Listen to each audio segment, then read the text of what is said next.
Hello, everybody. Welcome to The World Ends With You, a JRPG about fashion and pins. Oh, we're live? Yeah, we're live. Yeah, hi, this is Subara Shiki Kono Sekai, The World Ends With You, final remix. Subara Shiki Kono Sekai doesn't actually mean The World Ends With You, it means What a Wonderful World. So yeah, that's a thing. So, let's get started. well, before we get into the run, we need to know who won the bid war. Oh, yeah. Bid war to choose our pointer speed, obviously. Yeah, do we get the original soundtrack or the remix? The original pointer speed or the remix? Is that what we're after? Yeah, the remixed pointer speed or the original pointer speed? I am refreshing right now. Pointer speed because it was a DS. It looks like Remix OST has won with $10. All right, remix OST is the winner. Good choice. That definitely wasn't made by me. They did a good job with the remix. All right, I'll count us down. 5, 4, 3, 2, 1. Let's end some worlds. Woo! With us. Did you know that the world ends with you? With me?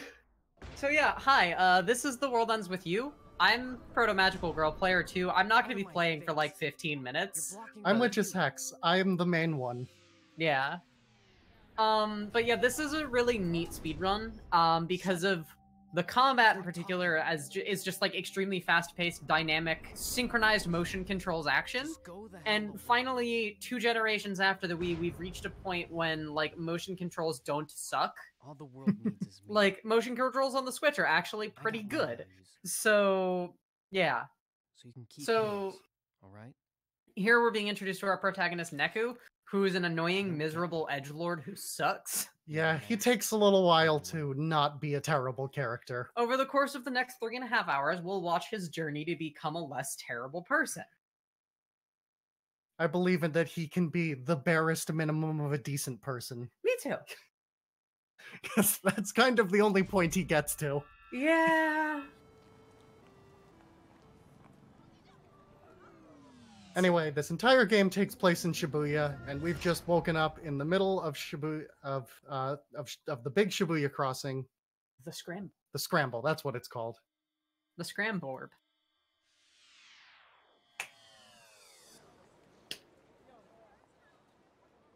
So this game is divided into days, essentially. There's going to be 3 weeks with 7 days each. Sorry, did I just spoil that there are multiple weeks? Oh no. They're gonna find that out. It's a speed run. Sorry, we're gonna see the ending. And each day is sort of its own unique chapter of the run. These first 2.5 days are tutorial, pretty much entirely. The first 2 days are completely tutorial. Day 3 is like partially not tutorial. Deku can read people's minds because he has a weird skull pin. That's a thing. Yep. This is a mechanic that gets utilized very heavy at the beginning of the game and not so much at the end of the game. Yeah.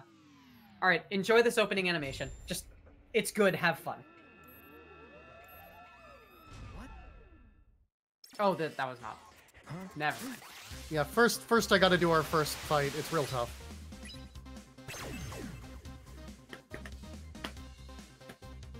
It's okay, then what's your strat for this fight? I'm gonna run like a coward. Nice strat! Yeah. Okay, now enjoy.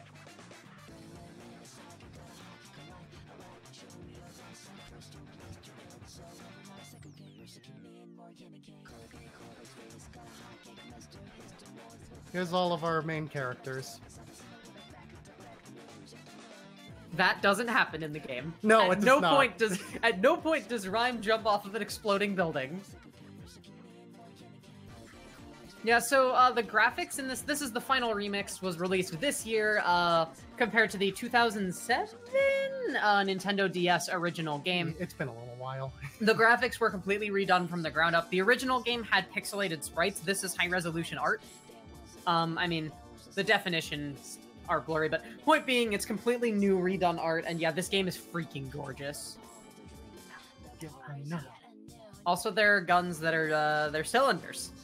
Yeah, That is a true thing about the game. That is one true fact about The World Ends With You.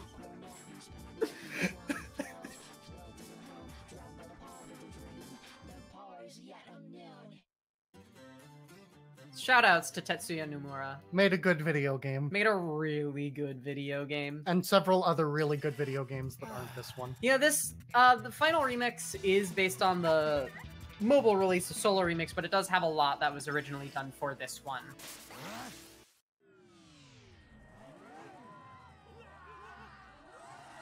Rest in peace, generic random people. There go all but 4 of the players. Now they're dead, but like for real. Shh, we don't know that yet.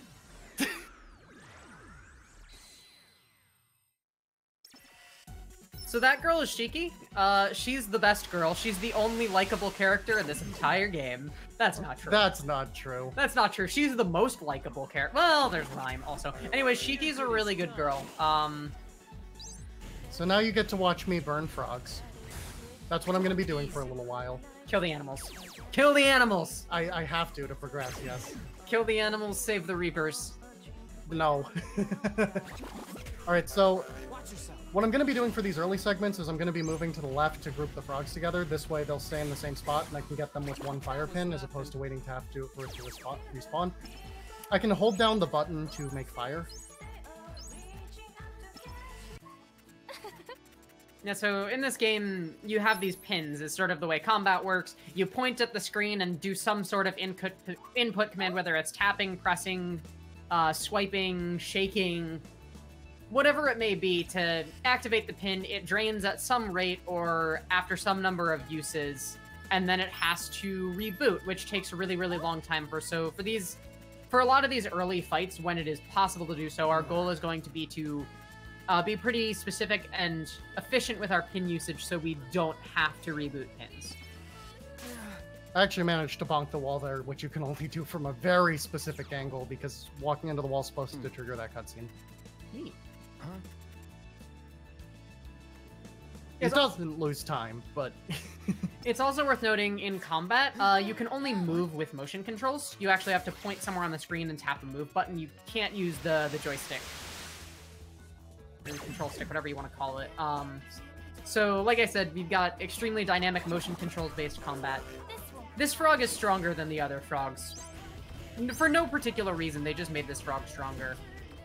So, until day 3, Hex is pretty much doing the solo mode of the game, because we haven't unlocked co-op yet. Well, middle of day 2, but...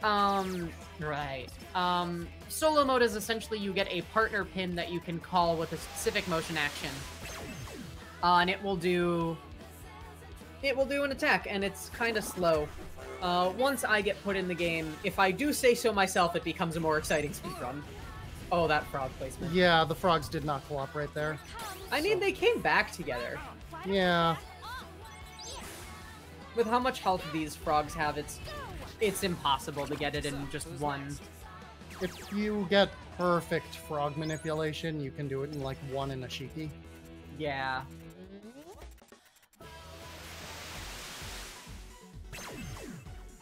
Anyway, so now we're introduced to sync rate. By alternating attack, we can boost damage and fill the sync meter.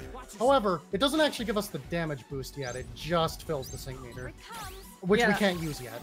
Yeah, so on day 3, we'll unlock the fusion attack, which once you reach 100%, or then later 200 or 300%, you can unleash a super powerful 30-second long cutscene minigame-based attack. We'll only use it a couple times in the entire run. But what's more important about cross combos is that later, when we're not in tutorial fights, we'll be able to, by alternating attacks, boost our attack rate up to, like, ×2. Which, you know, naturally, doubling our attack doubles the speed of battles. So that's pretty hecking good. Day 1 complete. Good job. Yay! We're really working together here. Yep, I'm doing so much speedrunning right now. I'm tired. Anyway, we passed out in front of 10-4, and now we're in some random tunnel.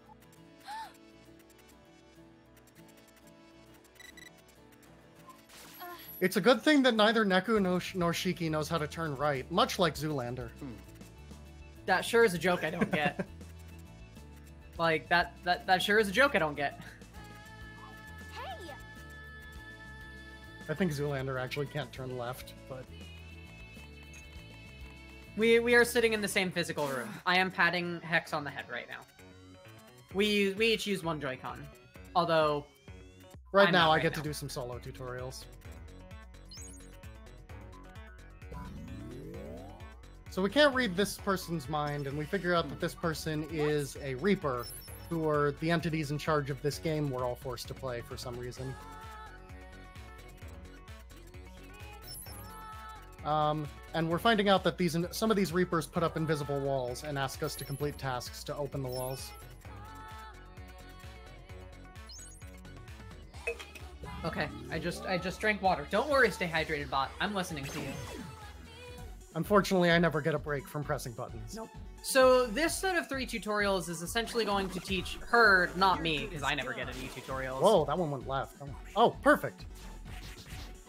The essential idea with this set of 3 tutorials is going to teach Hex all of the different, not all of, but pretty much all of the different input types that pins can have. So that tutorial was press empty space and press enemy, I believe. And then this next one is going to be, I don't remember what order these are in. Cause... it depends on which order you pick them up. Here we pray for good motorcycle RNG. Because there's always a motorcycle that spawns, but it can... There's no motorcycle. Oh, it's behind them. That's the worst motorcycle RNG. I've never seen that motorcycle RNG before, in fact. You want to just lob the motorcycle at them and get them in like 2 hits, but... Yeah, so pins that use stage objects to do damage are subject to a fair amount of randomness, because if you get like a car or a motorcycle, you can deal tons of damage, but if all you have is like traffic cones, it's not even worth using. And here's for these tutorial fights, and for any fights with this orange or yellow noise, the object setup will be consistent in terms of how many objects it has, but for any red noise or otherwise, it's random. It's sort of luck of the draw. One of the characters I'm going to play over the course of this run is going to be very much subject to that randomness. And then that last pin was the slash pin. It's pretty much self-explanatory. It's the best one we have right now. Yeah. Neku has 2 of those white skull on black pins, which I'm sure won't be a plot point that comes to fruition at literally the end of Hex. The second one is Chekhov's pin. Yeah. That's what it is. Yeah, we've had this conversation. Have we? Yes. Oh, okay. Huh? So, these are our new friends. This is Beat, and that's Rhyme. Beat and Rhyme are really, really good, and Rhyme is really alive. Well, that's sort of... We'll get to that. Well... Hey, now we get to figure out my least favorite menus. So we have to hit every one of these dialogue options, and I'm going to be trying to hit them as fast as possible. But they don't go away, so I might end up hitting them twice. It doesn't matter what order I hit them in. Yeah, they... Like that, like if I'm mashing too good. They leaned really hard into motion controls for this game, which is like... I mean, sure, but like it was just kind of unnecessary for stuff like this, but that's okay. So... Spoiler alert, for like 2 days from now in game time, all of us are dead. Fighting noise, if you like, die to the noise, you're actually erased from existence, as opposed to being dead, which just sends you somewhere else. Yeah, Neku is the only one who's unaware of this fact, by the way. Yeah. Because every player had an entry fee, they had to give up something important to them to play the game. And Neku's entry's fee was his memories. So he doesn't remember how or why he got here.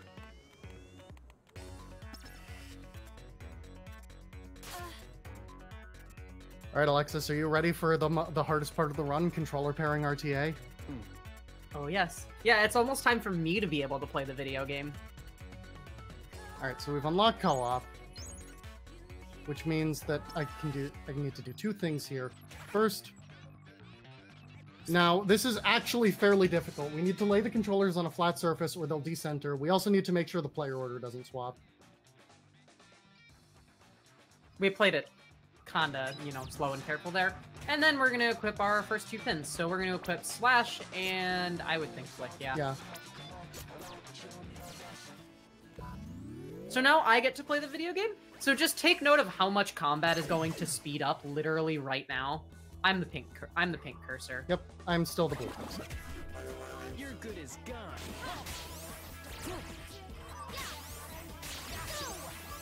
Here it comes. Ah! These wolves are very, very annoying because they like to move quickly. But if you noticed how at the bottom of the screen there was like a times 1.4, that's our sync combo meter, and that is a multiplying factor on our damage output. So one more. Yep. So we got to kill both these noise. Focus.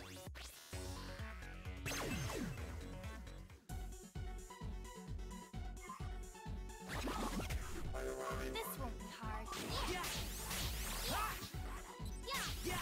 It's all you. So that's how fights are supposed to look. Like I said, this game has extremely dynamic motion controls based combat. And especially with us trying to keep up our sync meter, not every fight is going to go well, and that's just sort of how the speedrun goes.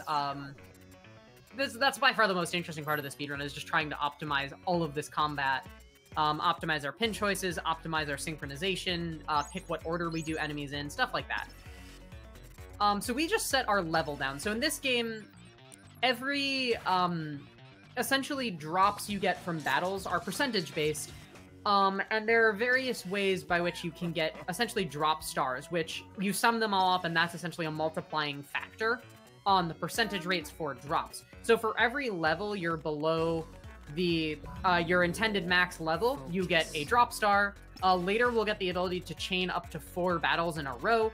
Every additional battle we chain is a multiplying factor on our drop star rate. So, you know, 2 battles in a row is times 2. So between keeping our level down, multiplying our drop chain by 4, and then, doing a chain of 4 to multiply our rate. And then later, we'll also, with the fusion attack we mentioned yesterday, that's going to give us an additional multiplier. We'll be able to take a, 1% drop rate up to a 100% drop rate. Anyway, now it's time for statue polishing, RTA. Woo! Yeah, today's mission was to lift the statue's curse. So we have to polish the statue of a good dog. And the bottom right corner can be finicky.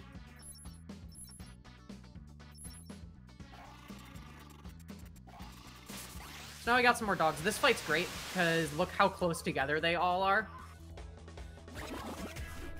Watch yourself.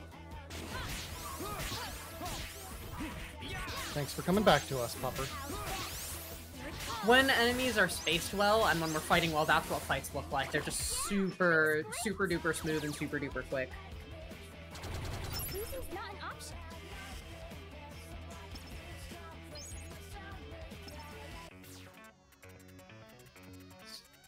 So now we get to fight our first boss. This boss is really, really easy. Yeah, so this is Shadow the Hedgehog. Shoutouts to Conkles to the max. So when you have bosses with health meters in this game, you don't need to pay any attention to any other enemy. What's really cool about this boss, though, is the way the wolves run. They run to the right and then come back to the left, and we'll be right on top of the hedgehog when we're about halfway done with the fight. And then with 3 enemies right in the same place, we can boost our sync meter up extremely quickly, which is how we got the second half of that kill to be so fast. That's how it's done. Ice Blow is an okay pin that we're not going to use.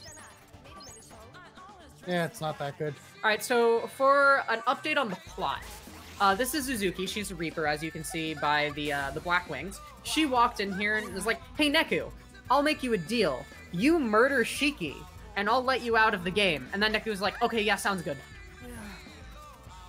Yep. Neku is literally just... Oh, she also told us Neku with no evidence that Shiki's a traitor. Yep. She's lying. We find that out immediately. Yeah. Yeah, and then Shiki's like, "Wait, don't kill me!" And he's like, "I have to." Wait, why do you have to? I don't know, because she told me to? I have to. Because you told me to! Because you told me to!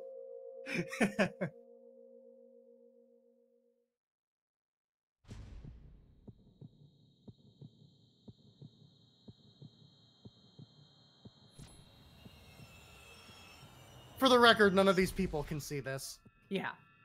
Yeah, so this game takes place in the Shibuya Underground, which is a parallel dimension to the Shibuya Real Ground, where all the people are. When you're in a, higher order dimension, I don't know, weird Twiwi lore, basically people in the underground can see people in the real ground, but not vice versa. It's planes at a higher vibe. Yeah. That's exactly what it is, in fact. So yeah, hope you liked this cutscene. Here it is again. We're gonna see the second half of this cutscene over the course of the next week.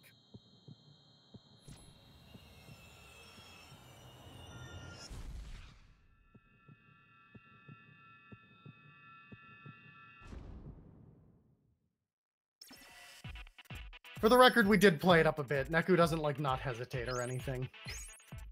And she does tell him that he'll die if he doesn't. But I mean, she's lying.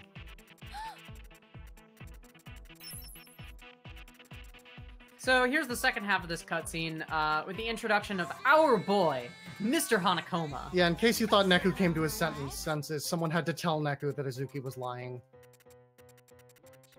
Tell me who you are. So this is Mr. Hanakoma. He's basically the game's referee. He makes sure the Reapers are playing fair. Why he has the authority to do this is not something we will be spoiling in New Game, but it's a thing that happens. So this conversation here between Neku, Shiki, and Mr. Hanakoma, we're going to see play out in small chunks over the course of the next week. That's a thing that this game does a lot, where it'll take something that happened in the past and split it up across, like, multiple chapters. It's sort of interesting. It doesn't make any sense when you actually think about it, but, like, from a game design standpoint, it works really well. This is Sevens. He's a metal musician. So if you remember what I just said about how people from the real ground can't see people from the underground, Sevens can see Neku and Shiki, or, I wonder why Sevens is a Reaper. Yeah, Neku figures that out immediately. I almost meant you to put one there, but we're okay. So yeah. Sevens is a Reaper. Not every Reaper is all about, like, killing players. Sevens just likes playing metal music. That's just what he does. So anyways, Sevens has a concert tonight at A East. Our mission today, day 3, is defeat the master of A East. So presumably these two things are somehow connected. So we agree to help Sevens because his stage tech has gone missing and the lights are still out in A East. How much have you been paid? Take it easy. RELAX. Would you like to have something to drink? To tell you the truth in this contract, I don't care about anything but me. I just want that cash transfer. This game has really good music. Yes, it does. And the remix is like they just added stuff. The remix is really good. Yeah, the remix, the soundtrack remix is really, really, really good. And they also, like, doubled or maybe even just tripled the length of the soundtrack. They added a ton of new mixes of songs and stuff. So now we're gonna try this fusion attack pin. We're definitely gonna try it, because as we all know, a 30-second long cutscene minigame is really time efficient, so we're not gonna do this. Fights that take like 15 seconds. So you'll see this once at the end of this week, and that's the only time. You're good as gone. Oh, perfect. The bears came together. So proud of them that they were able to overcome their differences and both be turned to dust. So, you'd think that big enemies, because they're bigger and scarier and have more health, are harder and slower for us in this game. It's actually quite the opposite. Because they have massive hitboxes and don't tend to move a lot, don't forget the pig. It's right here. Yep. Because they have massive hitboxes and tend to move a lot, they're actually our preferred enemy when we're just picking up random enemies. Here's a pig. Pigs are the metal slimes of this game. They're rare, often in hard-to-find spots, and they give you really good rewards for beating them. We're going to take on 2 pigs today, and those pigs are just going to give us a bunch of money. They're also easier fights than normal fights. Yes, they're extremely short and extremely simple. Not an option. That girl standing there is important later. Anyway, you can be visible in stores so long as someone's graffitied on the side of them. So here we're introduced to 2 more of Shibuya's cast of characters. This is our boy Kendoi the Ramen Don. He's our boy Kendoi the Ramen Don. He sells ramen. So we're gonna buy 1 miso, 2 miso actually. Yeah, I was like, are we gonna buy 1 miso? 1 tonkatsu and 1 shio. The miso are for Shiki, the tonkatsu is for Neku, and the shio is for a quest later. We're also introduced to Sevens' tech. I don't remember his name, but He's the tech. He's That's the his tech. name. He's I a think good it's boy. mentioned once, but he's called Tech like a million times.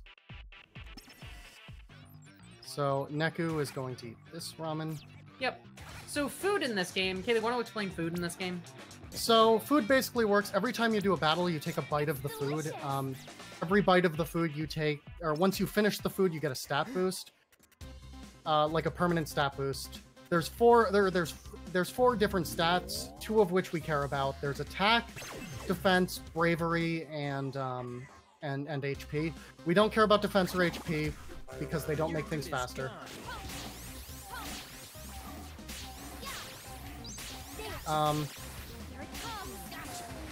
We care about attack for obvious reasons. It makes our attacks do more damage, and that is good. I will. Please die. There, it's dead.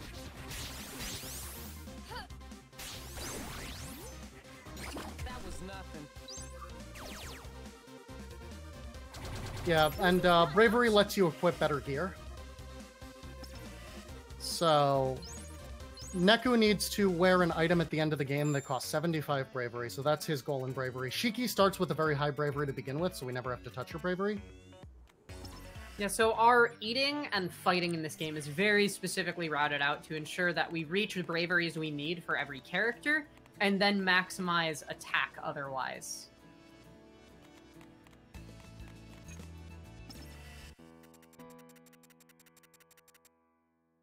Alright, so this is a... Oh, not yet, hang on. First we have to fight two long boys. We're gonna hope for good luck. Well, we got one of them, good luck. The other one was up there. Oh, nice. Good long boy luck. We can't chain fights yet, unfortunately, so we're stuck doing one at a time. Yeah, we'll be able to take multiple on at once tomorrow. You're good as gone. So, pretty much, 2 out of the 3 characters I play as are terrible at fighting against flying enemies. So pretty much any battles we do with flying enemies are going to be slow.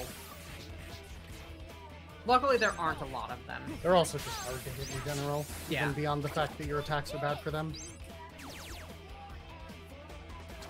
That's how it's done. While we're doing these fights, we're hoping for a specific drop that would be 500 yen pins. We need 5 of them for a wall tomorrow, as in the same wall, the kind of wall that we're doing right now, where it's like a Reaper says, do this and then I'll open the way.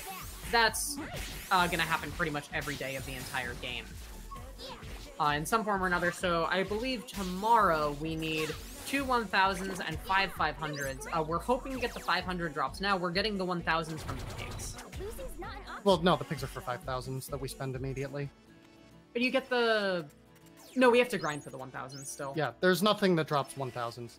Anyway, Alexis, can I ask you a question? Yeah, go for it. Do you want to learn some memes? No! Well, too bad. Oh. Yeah, so this universe is a dystopia. What's a meme? In this world, anytime you see or hear a meme, it automatically gets sent to your phone, and if that doesn't sound like the afterlife for people who are bad, then I don't know what does. I mean, this isn't this isn't based on how good of a person you were. In this game, memes are words or phrases you hear that are related to the mission. They automatically get sent to your phone, and you can imprint memes on people If you're a bad person like we are. in order to influence their thoughts, which is a mechanic that sure will get used like a couple of times. We need to make this guy think about blackouts, even though it doesn't matter.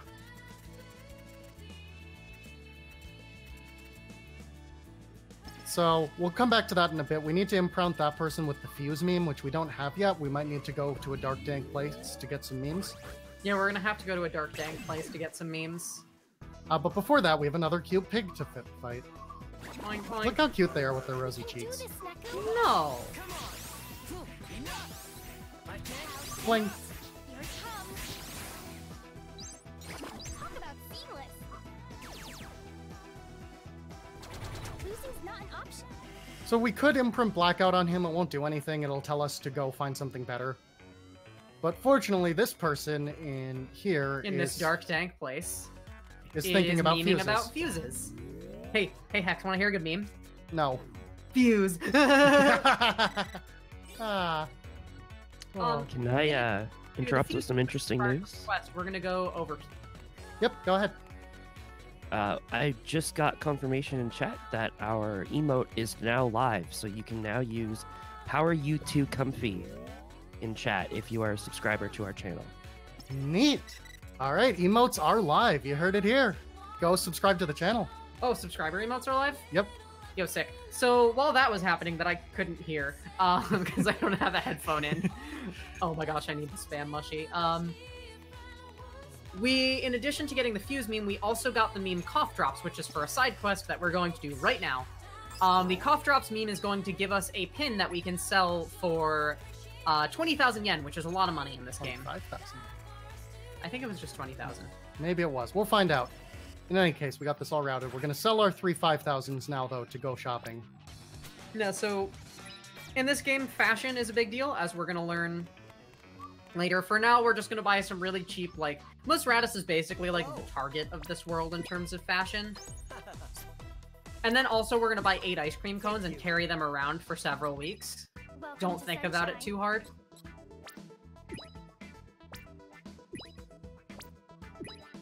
Neku is going to eat all of this ice cream. Neku is going to eat nothing but ice cream and 1 bowl of ramen for 3 weeks.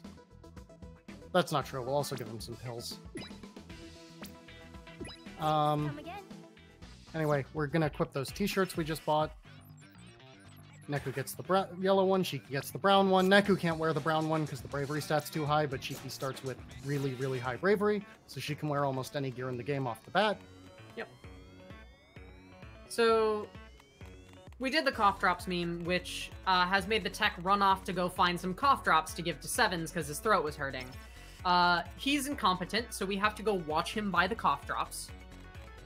And he still doesn't remember that he's supposed to buy a fuse. Yeah. So we have to go get him to do that too.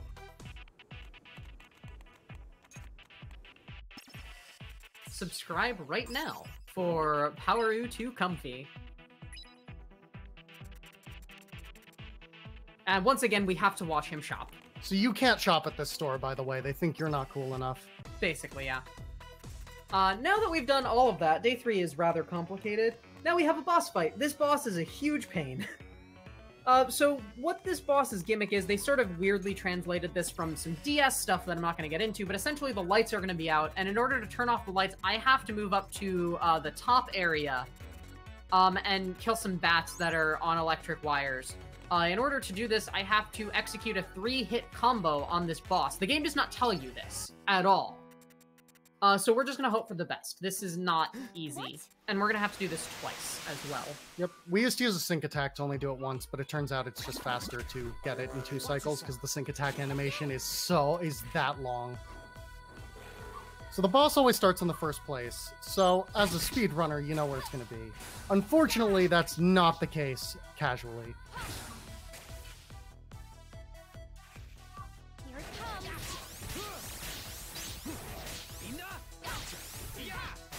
That's as much.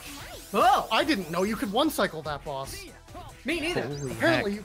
you... I wasn't even doing anything. I was saving my pins. If I can interrupt for a second, Hex. Yep, go ahead. An option. We just had 10 tier 1 gift subs dropped on us by Royal Blue Wizard. Thank you so much. That's so kind. Yo, Royal Blue... I can say your name. Royal Blue Wizard, you are the best. So if you are just a new recipient of a So it subscription to turned this out channel, that was... feel free to use your new emote. Yeah, spam that emote. Alright, you were saying? It turns out that bat we had just killed was not actually the Master of A East, because, reminder, that was our mission. It was actually the smaller bat, but Beat and Rhyme took care of it. It's worth noting that in the rules of the Reaper's game, anyone can complete the mission. You specifically do not have to complete the mission in order to survive. Someone just has to. Yeah, I apologize for the interruptions. I don't have headphone. Yeah, we couldn't find a headphone splitter, so I'm just tapping Proto's leg whenever the host is speaking. But it's all good. That makes 12 gift subs. RVW is on fire. Thank you very much, RB Dubs.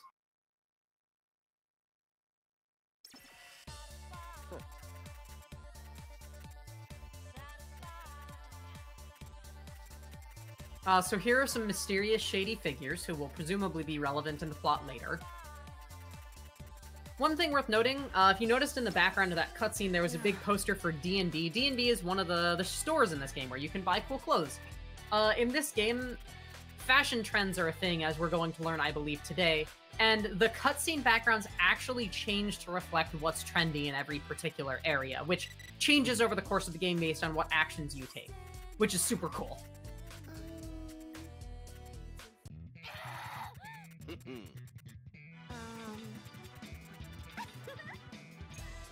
So Beat's like, hey, do you want to race to this other part of town that we need to go to? And Neku's like, sure. And then Neku's like, I don't want to race, Beat. Yeah, so our mission today is just to make it to Tower Records, and we have like a suspiciously large amount of time to do that. Definitely not a trap at all whatsoever. There's no way they could be tricking us. So that's the Lucky Star pin. It's worth 20,000 yen. We're also going to sell that. And now we have a bunch of money to buy more stuff after we learn about fashion.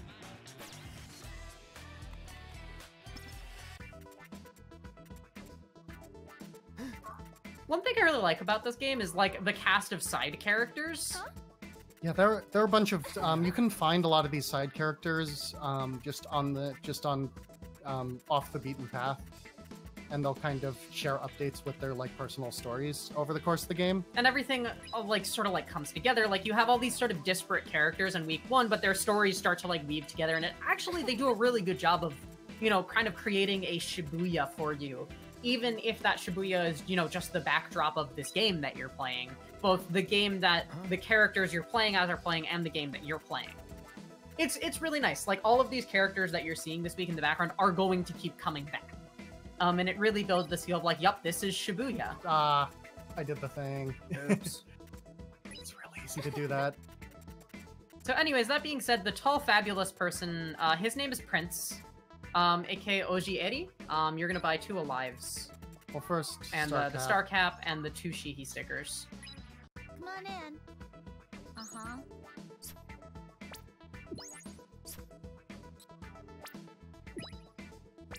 We need the Alives. And then the nylon waist packs. Sorry, we just interrupted for routing purposes. We have some notes up, but we tend to kind of communicate what we're doing. Since I can't, you know, actually do any of this menuing, I just tend to act as Kaylee's menuing assistant. Anyways, that's the Prince runs a blog called F This. The F stands for fabulous. He reviews things that he likes. And he is a big determiner in what's popular in Shibuya, which is a plot point that's going to come back. So we're gonna do that menuing to equip all the good stuff after a couple fights here, just so Neku gets a level.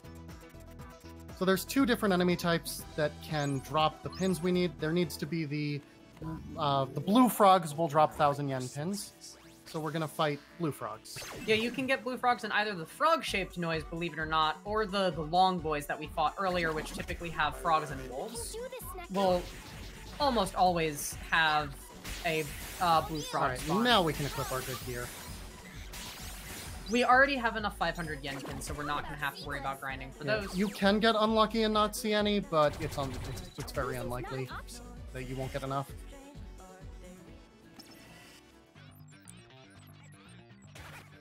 So the Alive has better stats. Our route in this game, in terms of our shopping and equips, the nylon waist pack. Did I not get? I did not get the nylon waist pack. Oops. We call this route mass attack because it's because that's what we do. We just mass attack, and also because we love Kirby. That's not actually why, but it's true. Who doesn't love Kirby? Exactly. So yeah, our 2 main stores that we're gonna be shopping at are Wild Boar and Tiger Punks, which are the basically like the punk sort of outfitting stores. And their clothes have high attack, typically.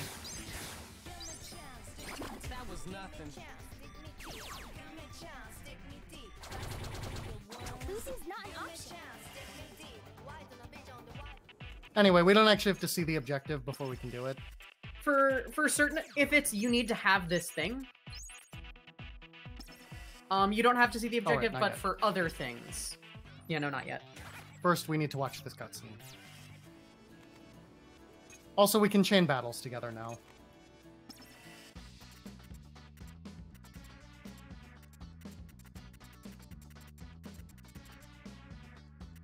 So now we get Love Me Tether, which is the second best pin that we'll ever get. It's not super great yet, but once you give enough experience to certain pins, they'll evolve.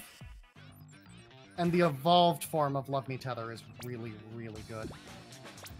We're also going to take off the flicky hand, which I'm forgetting the name of, in favor of this other pin that we just got that does an automatic defense break on enemies.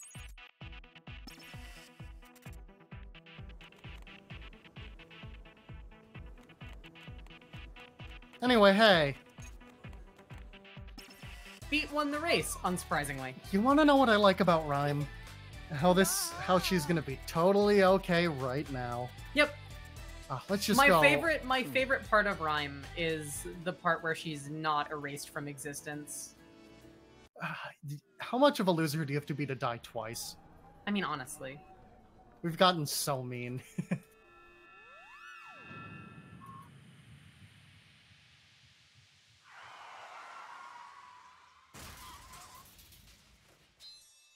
Did Rhyme just die? Yeah, Rhyme was erased from existence, sorry. Oops. So Beat's now gonna die too in 7 minutes without a partner, because that's how this works. You can only use pins and fight noise if you have a pact. You know, usually with someone else, not necessarily though. Plot points. Anyways, now we have to fight some stuff. First is a bunch of frogs that'll give us a good amount of money, because these frogs still drop 1,000 yen pins. This won't be hard. Anyway, those chains I'm making across the screen are now are going to be a big deal. When the pin evolves, I can use 3 chains instead of 1. Yeah, Sweet Talk Tether, the evolved pin, is extremely good. It's a pin, I mean, Love Me Tether / Sweet Talk Tether we will use for the rest of the game. Did you explain Poison Bones? I don't remember. Poison Bone inflicts defense break on all enemies. So On most enemies. On most enemies. So they just take more damage. It's a good pin. Yeah, We'll Poison Bones is really good. The nice thing is, Love Me Tether / Sweet Talk Tether can also deal defense break on hit. So enemies that don't get defense broken can get defense broken by Love Me Tether. So once again, boss with a health meter, we only have to focus on it. This shark boss is supposed to be difficult, but if we keep hitting it, it won't be able to like dive under the water or move around very much. So we're just gonna, you know, tank it. Those who have played the DS version of the game are probably watching this like slack-jawed, because this boss was really hard in that version. Yeah, this game was not balanced difficulty-wise for co-op. So... Anyway, Shiki finished her food.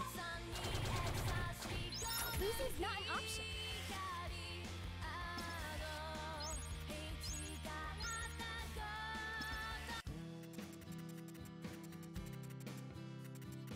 Anyway, Neku has taken Rhyme's death to vindicate his belief that you shouldn't have friends. Yep, totally normal reaction.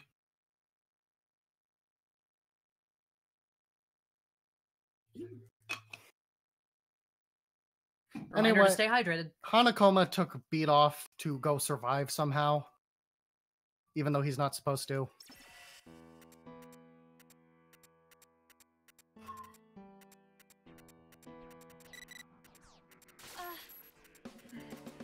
So we're gonna equip. We got this pin, which is much better. Yeah, so that's Masamune. It's another slash pin. It's fairly similar to the slash pin that we were just using, but it is better. That is a pin that we will use for almost the rest of the game entirely. It's going to evolve later into Nenekiri, which is a better version of the same thing. Taking a quick little side trip to AMX to buy a CD. This is going to allow us to pass an optional Reaper Wall. You'll know a Reaper Wall is optional when it has a Black Reaper, like a Black Hoodie Reaper. The Black Hoodie Reaper today is going to allow us to access Molko early, which is going to allow us to buy some really, really good gear early. Molko is where Tiger Punks is, and that's where we're going to be buying the majority of our gear, as I've mentioned. For now, though, we're going to play Reaper Creeper. It's like this universe's equivalent of a Ouija board. A Luigi board. A Luigi board. Except it's actually real, because it's being influenced from the underground. You know, where the Reapers are. Yeah, but they don't know more about you than you do. So now we just kind of gotta hope that we see big noises. Random where they spawn. So, if we're unlucky, we need to which we are. Where are they? They must be on the right of the screen. It's the only place I haven't checked. Well, there's one. Ideally, we want to chain them for higher drops, but if they don't spawn near each other, there's not much we can do. Yeah, that was poor luck. A little bit. This won't be hard. Take off! Here it comes! So Masamune is very similar to the pin I replaced it with. It's just stronger. Yep. And it, you know, can evolve and stuff to better pin. God, the soundtrack. This game is good. So, who's next? Oh hey, we got a Muramasa early. Lucy's not an option. No, we usually get it there. No, it we normally get it from the Reaper as a reward. Oh, right. Where is it? Must be like... Like bottom corner or something. Well, this is some luck.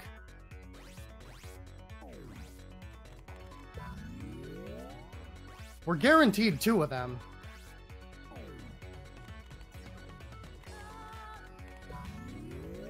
What in the heck? Where are they? Is it this one? No. Focus. Where is it? Incredible. Okay, let's just refresh the screen then. Did its second one just not spawn? I don't think it... There we go. And suddenly there's 4 of them. Thanks, game. Classic marathon luck, though. You're good as gone. So one challenge about Masamune, the pin that Hex just equipped, the upward slash pin, is that it's going to require her to be extremely close to enemies. Yes, especially because I'm going to lose my force rounds in a second. Yeah. Worth noting that she takes damage, I can't. It's not even like I take damage towards her health bar. The partner character can't take damage at all. Not an option. So we're going to equip this pin over this pin. Now this is actually a downgrade in terms of like our viability. That pin that we just equipped is pretty bad. Yeah, Murasame is not great. It does a We bunch notice how we got a durable leather from that Reaper. We're going to use Murasame with an optional Reaper to get a second durable leather. These 2 durable leathers are quest items that are going to allow us to buy a set of biker jackets, which have like plus 12 attack, which is real good. So that Reaper liked our taste in music, so they let us through. Now we're going to buy some really, really good gear in early game. The thousands. Actually, that's enough. Yeah, I mean, we'll sell more later. Don't stress out over it. No, I'm trying to do my mental math for how much we need for Moko. Alright, so... Gonna buy a cotton biker vest. We're gonna buy one of those now. Come We're in. gonna buy 2 spiked chokers. Yep. Nice, isn't it? And then 4 purple sneaks. The purple sneaks are a really good shoe in terms of the attack route. There pretty much aren't other shoes that give you attack boosts, so we're going to buy one for every character in the game. Then the last thing is we're gonna go to Moko, and we're gonna buy 2 of these knit casks. Yeah. The knit casket we're going to use next week for Neku and our week 2 partner. In order to get the leather biker vest, you need the cotton biker, or the leather biker jacket. You need the cotton biker vest and some durable leather. We currently have one of each of those. Neku can only equip the hat right now. Shiki can equip everything. Yes. We have to be careful not to lose some of Shiki's gear when we switch weeks and switch partners. Yeah, so before we fight the final boss of this week, we're going to take some stuff off of Shiki.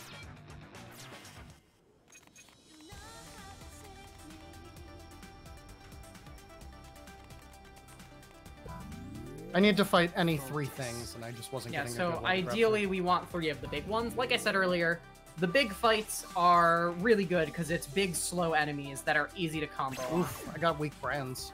Oof. So But yeah, there's this like is an a easy brand fight. mechanic where, depending on if your brand is weak or strong, you do bonus damage. Or reduce damage. Or reduce damage if it's a weak brand. There's 3 strong brands that get bonuses, and there's 1 weak brand.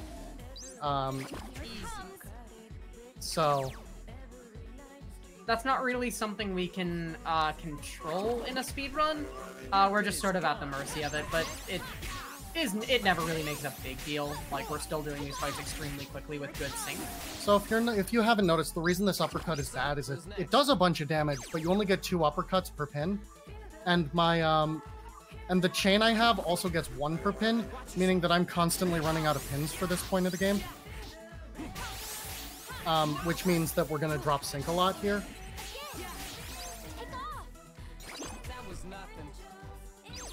We also have to be careful. We need the Murasame at level 3 specifically. If we give it too much experience at level 3, it'll evolve, and we won't be able to use it to get durable leather, which basically completely throws off our route. Yes, when it hits level 3, at a certain point, I'll take it off if we get a certain amount of bad luck. Anyway, we need 5 hot dogs now. Yeah, so our mission today is to free Spain Hill from the noise. This is Spain Hill, as you can see by the fact that the main food place here is Mexican hot dog. We killed 3 noise, and then we're like, there's just so much noise here, what the heck's going on? Oh, these 2 are the source of the noise.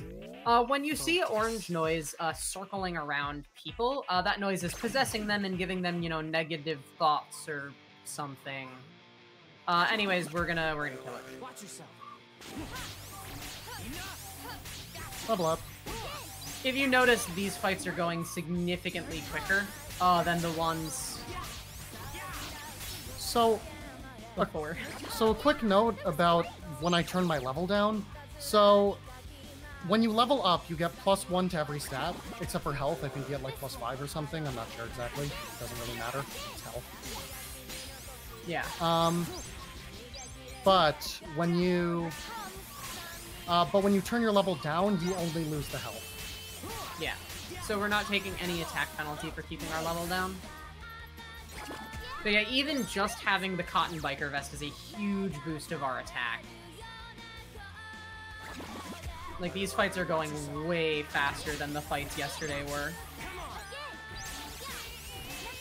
So yeah, those chains can be very good if I position them well. When I have multiple, it becomes trivial to position them well, and I can get enemies stuck between 2 of them. Alright, so Neku's finished his food. So now ice cream. That's how it's done. Neku needs to be constantly eating ice cream for like the first 2 weeks. Yeah, because we want to get Neku to the bravery point where he can wear the leather biker jacket as soon as possible. So it is always worth the menuing time. That's the long menu. Have some ice cream, Neku. There you go. Level down. Basically for the... Oh, he should be able to equip a bunch of stuff now, too, because that ramen gives him, like, a bunch of bravery. Can't wear this yet. He can wear the thing. 1 more level until he can wear that. We're basically going to just continuously turn our level down over the course of week 1. Then we're going to leave it down about 5 or 6 levels, whatever we're at the end of week 1 during week 2. Then from that point on, bravery from level isn't really a big deal, so we're going to leave it up for week 3, because week 3 is where the fights get actually difficult. So a surprising twist for Neku. Ah, my hand. If your hand like slips, then it does that, and my hand just like suddenly spasmed a little bit. So Running motion controls games with shaky hands is a good idea.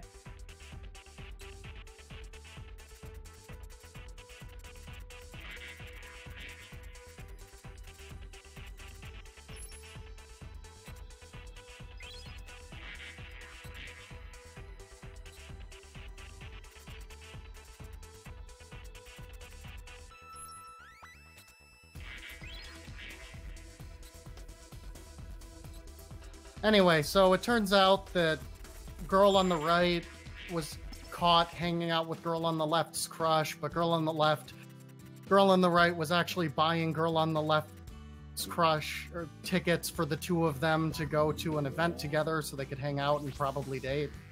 Yeah, so what we thought was happening here with like the noise possessing them, we thought getting rid of the noise would do it, but it turns out that the only way to actually get people to, you know, stop having bad feelings is to make them talk about their feelings with the people they care about. Which in a It's like one of Neku's good moments in this game, where Well, he's like, week no, one. they need to talk about what they're feeling. And so then they're just honest with each other and everything works out. Anyway, Shiki finished her 2nd bowl of ramen. That's all she's gonna eat, so we don't have to feed her anymore for this week. Because there's nothing that boosts attack that you can The last 6 bites will refresh infinitely, but the other ones recover every day. And when I say every day, I mean every real life day. So we get 24 for the run that we can use, and anything that takes more than 6 bites we can't eat repeatedly. Ice cream takes 6, so we can eat as much ice cream as we want. There's only 1 attack item that requires less than 6, and you can't get it until the very end of the game. So Yeah. Shiki's never going to eat again. So here's a boss. It's a big bear. Like we've said, big, slow enemies are extremely easy. Yep, the one challenge here is that my pin set isn't very good. So we might drop chain.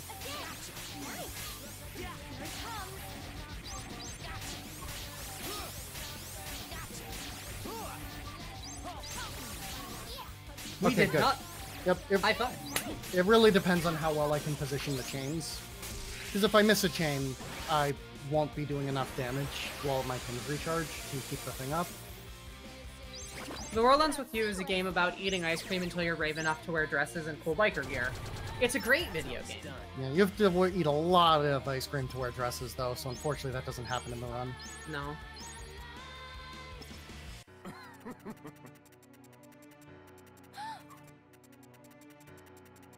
Anyway, Neku's found out that everyone's dead now. Yeah, everyone's dead. Surprise. Empty Urban Legends. You find out the name of each chapter at the end of it.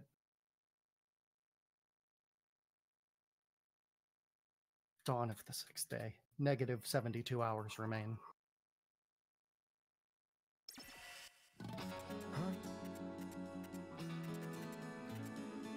Anyway, the person at the end talked about how Shiki was selfish, the game master for this week, so now Shiki's despondent today.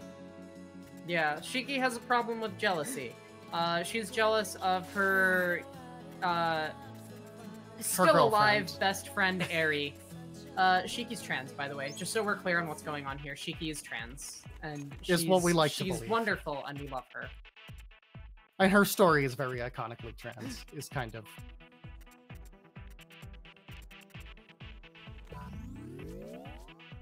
Anyway, we have to help this guy sell his terrible merchandise. Yeah, our mission today is to support capitalism, thinking face emoji. So, what we have to do, our mission is to dominate the view of Shibuya. So there's an advertisement that's going to go on at 3 o'clock. We have to make people watch it. And the way to make people watch things is to make them already own the thing that they're advertising, apparently. Well, other people have to own it so that the trend can blossom. It stole my pin. It stole my one good pin. These birds can steal your pins. Hope you like these birds. We're going to be seeing a lot of them today. There's an item they can drop called rare metal. Oh, we got 2. That's really good. Ooh, dang. We're going to need a bunch of rare metal for the run, and we're going to need to farm up onto the next screen, both because the game makes us and because we want to. Yeah, rare metal is going to be useful for getting a lot of good items later in the game. So we want to get as much of it as we can now. Birds are jerks. Just like in every video game ever, the worst enemy is birds. So that's Soda. Or that one's Now. That one's Soda. Soda and Now are good friends. They're going to be around more often next week. Almost missed that. If you press it if you advance the text too many times, it makes you do it again. Anyway, this person is trying to sell pins, so he says totally gnarly to try to sell his pins. Anyway, he spins that into my grandfather is sick and is totally gnarly. He's sick. And he needs some pins. Anyway, like a bolt from the blue, it's time for the Reaper Review. These are the same every time. We love the Reaper Review. So yeah, what we're going to do today essentially is help Makoto lie to people to sell them things. So first, he's now lied about his grandfather being sick to manipulate people into buying things. Now he's going to lie to a 5th grader about how the pins he's selling are really good for this universe's Beyblade, which is actually relevant to the story of this game. Yu-Gi-Oh! Is occurring in the background of this. This is Beyblade. Yeah, but it looks like Yu-Gi-Oh! I mean, that's what Beyblade looks like, too. So yeah, he just lied to a 5th grader. And now we're going to grind for rare metal. We want to get 4 of these bird enemies on the same screen. Yeah, ideally the small ones, but... Oh, we're gonna run away from that. I wasn't able to grab them fast enough. Yeah, we need 4, because like I said earlier, The number of fights you do in a row is a multiplier on your drop rate. We want our drop rate up as high as possible. When you run away, Shiki might nag you, which just plays a little cutscene. It does actually... There we go. The big one I picked up has fewer birds, but it does have birds. Anyway, we normally want 7 rare metal here, but because we got 2 on the last screen, we actually only need 5. Yeah. Basically, the more rare metal we get, the better. There's a minimum that we need to meet, that if we don't, we're going to have to grind for more, which would be bad. But... I'll also have to remember to unequip the pin I'm wearing before that, because it will level up to 4, and if it does, it'll evolve. And if it evolves, then we don't get the biker jacket, and we're at a significant disadvantage for the rest of the run. I mean, if that does manage to happen, we actually have a second Marasame this time, so... But it's at level 1, we'd have to grind it up to level 3, I mean, yeah, it which would is take slower. like an additional couple days to get... We won't be able to get the leather again. It's gone if we don't get it in time. Oh, that's true. But that's okay, because it won't level up from these fights. It's just if we get really unlucky and don't get those rare metal drops we need, which since we already started with 2, it would be very unlikely. Yeah. Sometimes the birds get into like the same place and then they aren't jerks. Birds are jerks in every video game. This is a well-known phenomenon. So you might notice there, enemies can get stuck in, if enemies spawn at the same place objects do, they zip through the objects. And this, I mean, it's random when this happens, and this can be a good thing because it can push enemies close together at the beginning. It can also be a very bad thing. Yeah, like that time we got sort of unlucky. All the enemies were pretty close together, and then suddenly they were extremely far apart. It's just how this game goes. How much rare metal was that? 7? Yeah, and that just okay, we have plenty of rare metal. That just barely take off Marasame before It's like you we're not do doing any more anything. fights before I get the thing. I mean, you need to take it off anyways. Yeah, but I also need to menu to sell in a second. So now what we're going to do is go back around to the other side. We're going to go to Molko, that store we shopped at, I believe yesterday or 2 days ago. Yesterday. And so we're going to go buy basically round 2 of really good biker gear. Don't forget you also have to take off the cotton biker vest and sell stuff, I think. Yep. I need to do a bunch of menuing. So this Reaper wants a level 3 Marasame, and in return, we get that. We don't actually lose. Whenever a Reaper says you need to have this thing, you don't actually lose the thing, you just have to have it. So you need to unequip the cotton biker jacket, or the cotton biker vest. Because we need to use it to make something else. We need to sell 1,400 yen stuff, so that should do. Alright, so we're gonna go to Tiger Punks and buy 2, we're gonna buy 1 cotton biker vest and then 2 leather biker jackets. It should be it. Yep, that's all. So Shiki can wear that right away. Neku is not going to be able to wear that until like the middle of next week. Also, we can unequip Marasame. Yes, we can. Neku can wear these shoes too at this point. The Marasame is garbage, and we're gonna go replace it back with this one. It just doesn't have enough uses to be good. And conveniently, that little shortcut we opened with the Reaper is going to put us right here where we were supposed to go next. Little routing thing that works out quite nicely. So now Makoto is going to flirt with the tech. I shipped these 2. Come get some hot stuff. Come get some hot stuff. Come get some hot stuff. It took me forever. One more time. Feel it, Makoto. Come get some hot stuff. It took me forever to realize that there wasn't a comma there, and he was actually just saying, come get some hot stuff, as opposed to, come get some hot stuff. I love the 2 of them. So now we've helped him lie and manipulate people in order to... Do you want to buy the attack sticker? Nope, I'm gonna get safe landing. Because it's a safer thing to have, and this is a marathon. Okay. Now we have helped Makoto lie to a bunch of people to move product. Making good progress on our mission. Anyway, Shiki's pouting.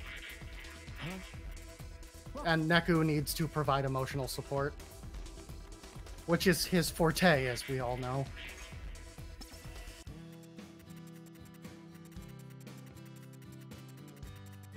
Anyway, it turns out Shiki's entry fee was her body, which she thought she hated, but it turns out she liked it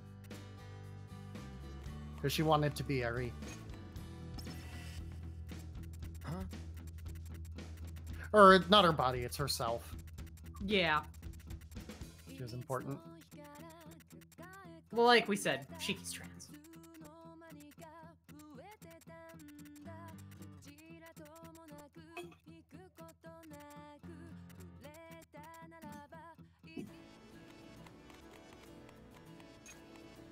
And so, like, once again, we see here, like, all of these background characters sort of, like, lining their stories up. And they're just going to keep developing over the course of the next couple weeks. Anyway, now I get to unequip one of my good pins and equip this pin, because I need to make it trending. Now, this pin is the worst pin in the game. And I don't mean in the sense of, like, it's bad. I mean in the sense that it's an active hindrance. We need to fight 3 enemies per screen to make it trending. Yeah, so what the Red Skull pin is going to do is it's going to make Neku move really slowly, and that's it. Yeah, it's an active hindrance, and it kind of sucks to have.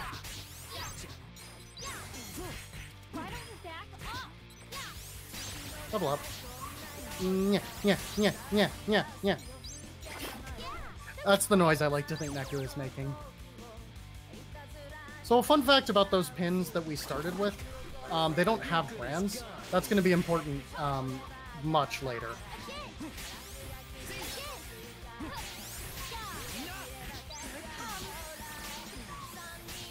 I let that enemy hit me so that it would be close to me, because I really don't have a lot of movement options. You also lose your dash, if it wasn't worth noting, so I can't earn your dodge, because your dodge is a fast way to move across the screen. And they thought of that, so they took it away. You're good as gone. So we keep wanting rare metal to drop here, because it still can, and we still need more of it. Yeah, the more rare metal we can get, the better. We have more opportunities to get it later. 3 more. Yeah, we're actually pretty good on rare metal for the rest of the run. I mean, we have like 12 now, I think, and I think we need like 9. We need a little. We need like 14. For Oh yeah, everything. it's like 14 total, but normally you only get up to like, you know, maybe 7 or 8. So we're doing real well. Yeah, because you get more later. So we made the Red Skull pin trend in that area. Now we also need to make it trend up here. Is that at Adoga? Yep. We're gonna grab safe landing just for some marathon safety. That makes it easier to recover when you take bad hits. Come back soon. Oh, perfect. Not birds. There aren't. I mean, we'd want birds because they can drop rare metal, but birds don't spawn up here. I don't think.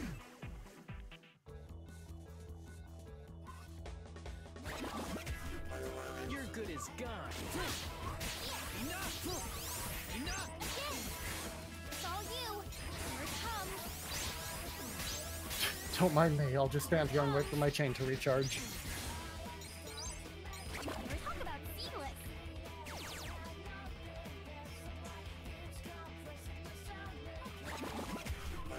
This won't be hard.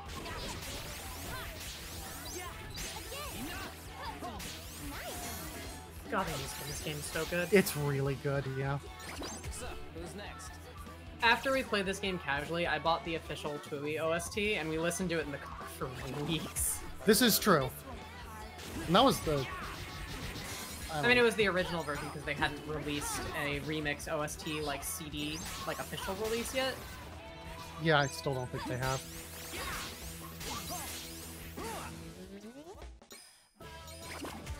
Anyway, I can finally take off that pin, and conveniently menu more ice cream in at the same time. Losing's not an option.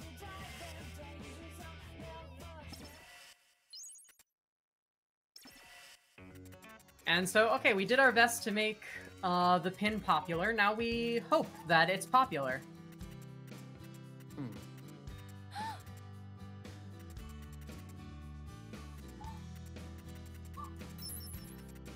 Anyway, we're now going to do 2 things. We're gonna feed Neku more ice cream. And we're gonna take off It's edible. this. Oh. Controls can be finicky here. Take off this. Knock that down.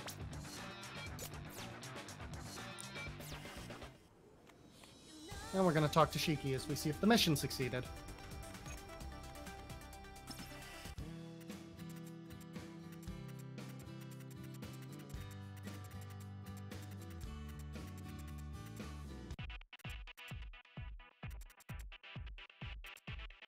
Anyway, everyone's buying these pins, and I'm sure this won't come back to bite us later. No, of course not.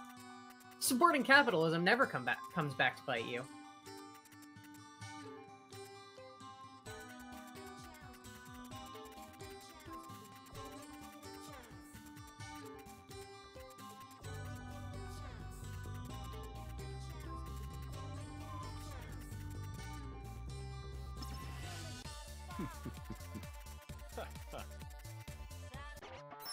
Anyway, Beat just ran off, despite the fact that he can't fight, because he's Beat. Yep. Beat like punch. Beat not smart. Super inferiority is my favorite chapter. Super and Fee. Reord. Already. So, on the final day of every week, your mission is just to kill the Game Master. No questions asked. So we're gonna go kill the Game Master. And, you know, we are gonna beeline right to our goal in order to save Beat, and we're definitely not gonna stop to buy some cool sunglasses, because that would be dangerous for Beat. Okay, wanna buy some cool sunglasses? Well, not for Beat. Well, it's dangerous for Beat that we're stopping to buy cool sunglasses, but these cool sunglasses are for Joshua. Who's Joshua? Exactly. Oh yeah, one more Reaper here. Come back soon. We have to do a 3-chain battle. Doesn't necessarily have to be in this room. And this room does not necessarily line up.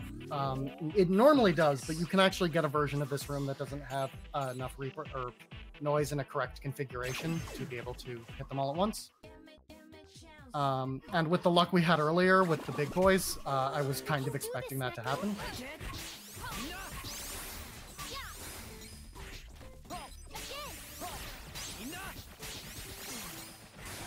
Good fight. Yep. So there's a certain pin that has a chance to drop here. If not, it will drop off the next boss if we have our level all the way down. But it saves a little time. Yeah, it will drop off of... we haven't seen anything yet. There's a penguin enemy. If we get one of those, we get a chance of getting a really good pin a little bit early. It's not a big deal either way. Saves, like, very little time, if any, actually. Yeah. That was great. I mean, it's slightly faster in terms of experience. And in terms of the boss fight, because having that pin for the boss fight is good. But we'll see what happens. The next boss fight is the only one this week that we're going to be using our sync attack on. Yeah. Because the next boss is obnoxious. Team Shiki's Batman. We didn't get it. I mean, we didn't have a penguin. Oh, we got the evolution. Oh, that's gonna be really good. So we just got Sweet Talk Tether. Sweet Talk Tether is like Love Me Tether, but 3 of them. It's really, really good, and it's gonna be really good for this boss.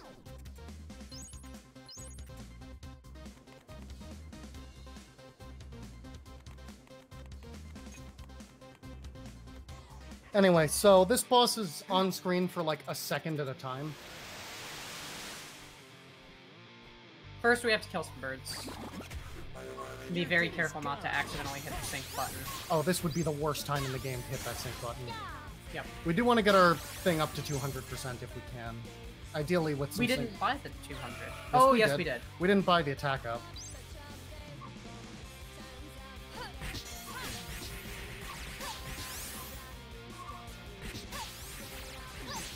Good enough. Now we play a mini-game. We did half the damage with good chain placement, so we'll be fine. This boss comes down way too infrequently. Oh. Good job, me.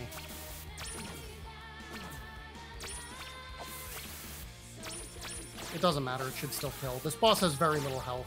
Yeah, we had a really good, like, pre-attack phase, so this should still kill. And if it doesn't, well then we're huge dummies and it's our fault. Well, it'll have like 1 health left if it doesn't die.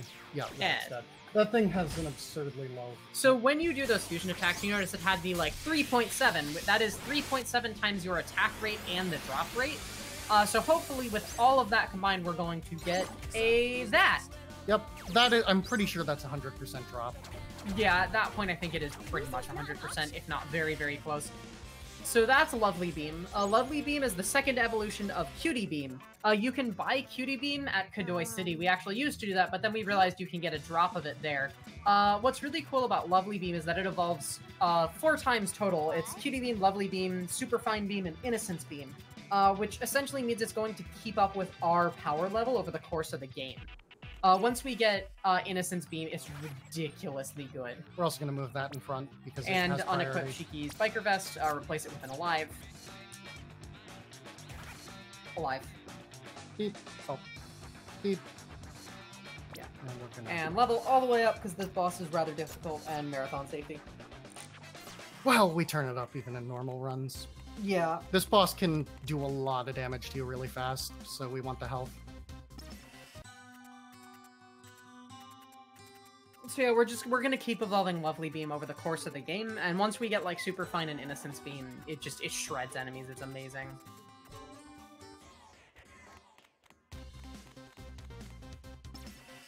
So here's the boss. At the end of every week, you fight the Game Master. And so how these fights works is essentially the Game Masters are going to transform into their personas, and then we're going to murder them. Am I wrong? No. I mean, look at them. Especially the last one. Welcome to my kitchen. Ah, it ate all my... So that boss's black hole attack can kind of like eat your attacks. It doesn't like do damage, but it just prevents your attacks from coming out. And with kind of the moves with the moves that I have and stuff, it's really bad, especially when it eats chains. Yeah, Yeah, it also makes us drop sync. It prevents us from keeping our sync, which is really, really annoying. And then he also has this, like, stop in the middle of the battle. Yeah, we always... It's impossible to keep sync through the space change. It's really difficult to keep sync in this battle in general. We do our best. The idea of this battle is just deal constant damage. Ah, see, the thing is you can get stunned by these big attacks that do a lot of damage.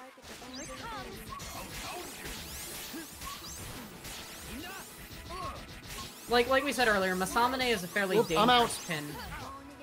Only really on this fight. Yeah. And good. I played that very risky. I It shouldn't was have done. fine. We still had a fair amount of health. No, we did not. That last pound attack where I was welling on the boss would have killed. I mean, it was worth it because we didn't die. Dying in this game isn't actually that big of a deal. It just kicks you to the menu.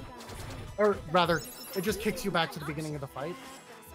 So if we had died, it would have only lost a couple minutes. So it wasn't like I was playing fast and loose with, I shouldn't be doing this in a marathon. Mm-hmm. And we did it! We won the Reaper's game, and now we get to come back to life, and the game's over, and we just got world record by like 2 hours or something. Wow! Incredible! I can't believe there's not more game. We've also been talking about parts of the game that I guess just didn't exist. Weird. Hey, what? Why is Neku in the scramble again? He's supposed to be alive. Well, I guess he's not alive. That's unfortunate. This game loves starting every week in Media Res.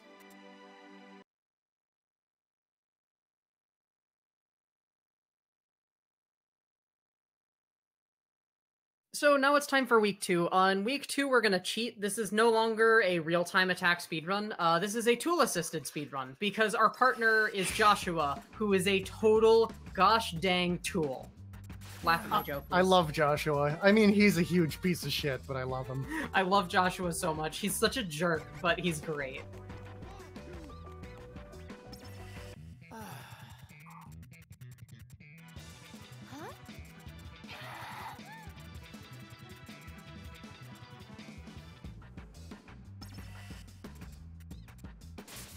So, Neku made a pact with Joshua without ever, really saying yes.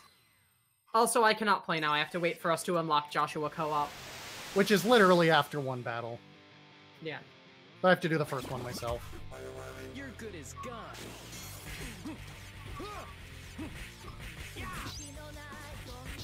How's my aim?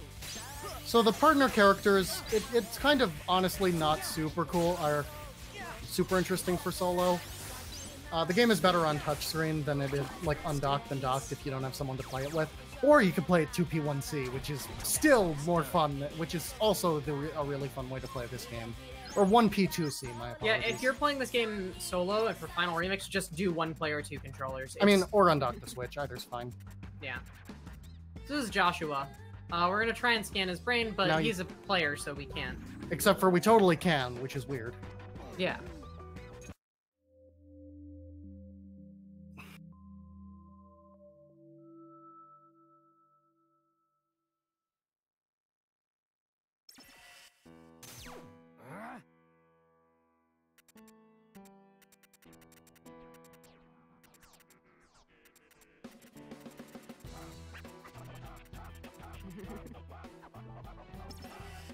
So now we get to do equips again.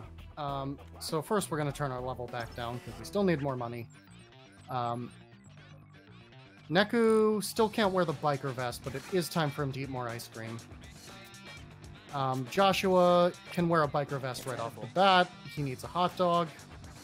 We bought him these nice funky shades.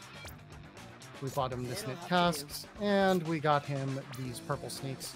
We have purple sneaks for everyone. Purple sneaks are real good.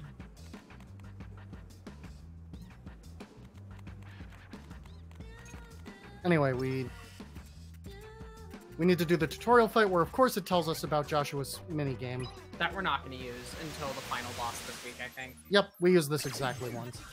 It's only next week that we'll actually use it. So what's really neat about this run for me is that I play 3 completely different characters with 3 completely different playstyles, each progressively more complicated than the last. So for Joshua, I now actually have to care about where I'm positioned on the map.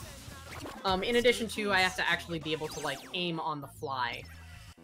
And stuff like that. Joshua's power is essentially telekinesis. He's going to drop heavy objects on enemies and pick up and throw enemies and objects. So yeah. Anyway, now we get one of the most annoying bosses in the game. Actually, probably the most annoying boss in the game, honestly. Well, it's short, is the mercy. It can only be attacked from the back, which means... So, this guy here, this is Shomi Namimoto. He's the game master this week. He's a math nerd. It's times to die! He's a math nerd, but I think he failed Algebra 2. Yeah, so this boss you can only hit it from the back, which is really, really annoying. So essentially, we're gonna stand on opposing sides of it and just hit it, and...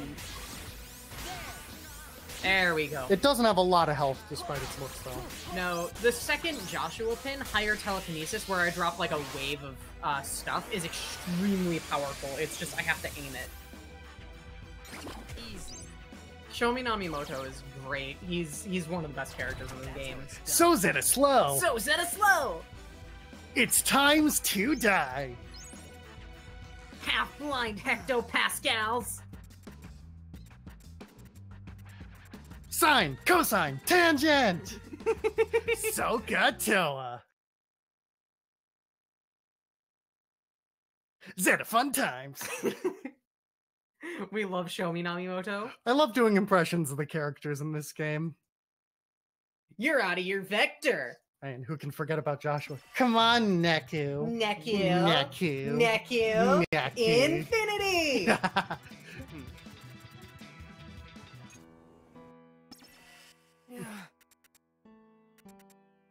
Huh?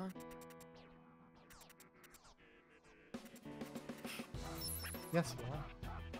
It's very hot in this room right now. It's her fault. I did turn up the AC a little bit, yeah. Or the heating. Do you want me to run back downstairs and turn it lower? I'm cozy. I'm kind of melting, but I'll be fine. It'll be cold in the other room.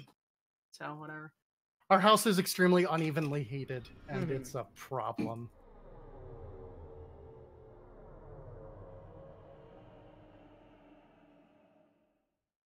I've got a Terriermon in my lap as an update on what's going on behind the scenes. Anyway, Joshua saw Neku die. Neku's gotten his memories back. His entry fee he got his entry fee for week 1 back, but he still doesn't remember how he died. Meanwhile, we're about to learn that Neku's entry fee for week 2 instead was now Neku's friends with Shiki. Shiki's the most important thing to him, so Shiki gets to come back to life. It turns out only one person gets to come back to life. That person's Shiki, and Shiki gets taken as Neku's entries fee. Beat goes to become a Reaper because that's also an option for players. They can either re-enter the game, face Erasure, become a Reaper, or one person gets to come back to life. Yeah. So Shiki gets brought back to life, but then Neku's entry fee for week 2 to play the game again and try and come back to life is Shiki. So Shiki doesn't actually get to come back to life. Momenta.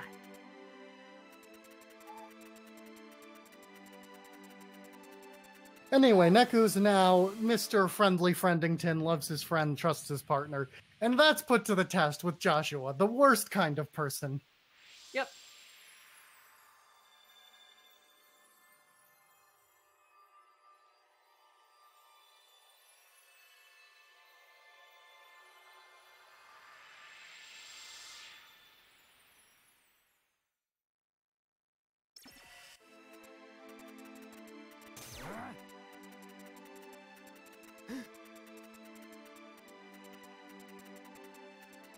No! So, just as a reminder, everyone in this universe is extraordinarily fashionable. This includes Joshua. Our little game theory is that Joshua spends approximately 6 hours every morning crafting the perfect I woke up like this look. And by game theory, I mean literally fact.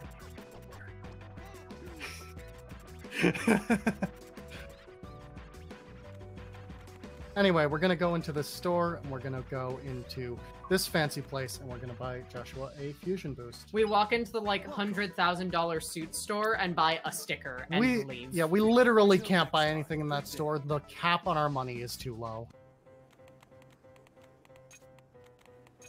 So we need to defeat all the noise, possessing people to do this. Got him.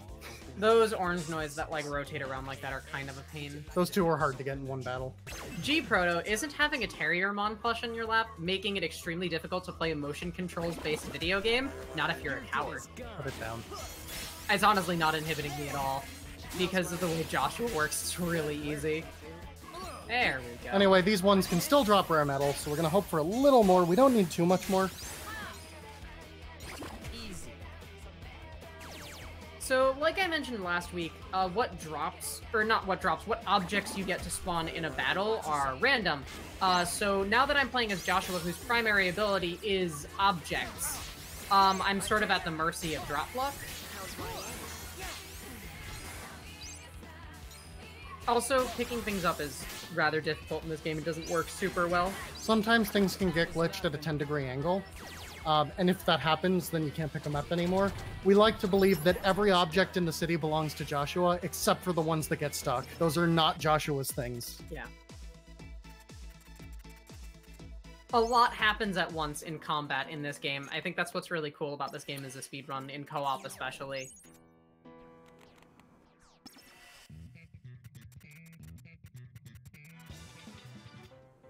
Anyway, so now we get to fight these black noise. These are taboo noise, and they will go and attack players without them engaging them. But in addition to that, they'll even attack Reapers. Watch yourself. And they're not supposed to be here. Oh, that sign isn't mine. Yep, there's what we were talking about. I would like a patch for this game with some bug fixes, because unfortunately this game does have a handful of glitches, and one of them is pretty cool, and the rest of them are very annoying. So, who's next? If we see Infinite Neku Dragon today, I will donate $100. Oh, gee. Will you match me?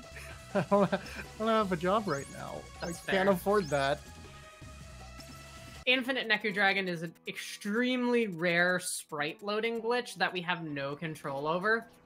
It can just sort of happen sometimes, and there's nothing we can do about that. So we're gonna make a second pin deck I mean, why now. would we want to do something about that? It looks cool and doesn't hinder us at all. Exactly. This second pin I deck we're never- going to use to play Tin Pin Slammer. Well, yes, I did. Yeah, so all you need for Tin Pin Slammer is this one best pin. Like, I know it's a marathon, maybe I should equip a few more pins. Hex is really good at Tin Pin. So Tin Pin is this universe's Beyblade. We kind of referenced it last week.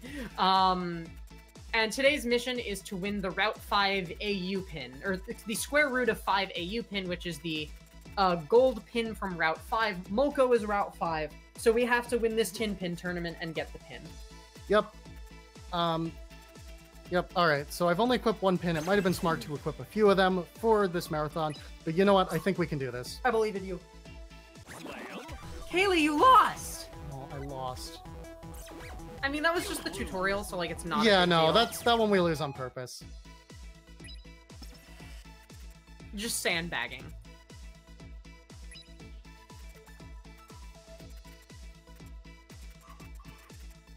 Alright, here's the You got real this. thing. You got this. You lost again! I'm so bad! Oh, he was cheating. Yeah, That's he what was happened. he was cheating.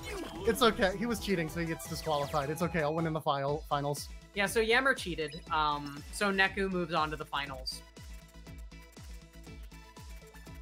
And in the finals is our Well, the boy. semifinals.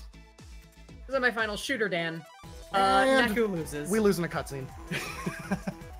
So you never have to win Tin Pin in this run. No. Every tin pin match you play, you can lose, and it has no negative effects at all whatsoever. See, the two who won were were players too, and only one set of players needs to clear each mission. Yep. It doesn't matter who it is. And Joshua knew that they were going to lose because Joshua broke the fifth grader's tin pin launcher to cheat.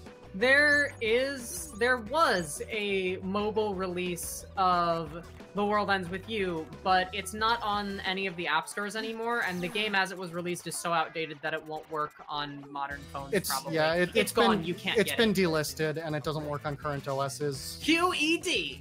The only way you could play the mobile phone version, I think, would be with a phone emulator. Yeah. Also Beats a Reaper now.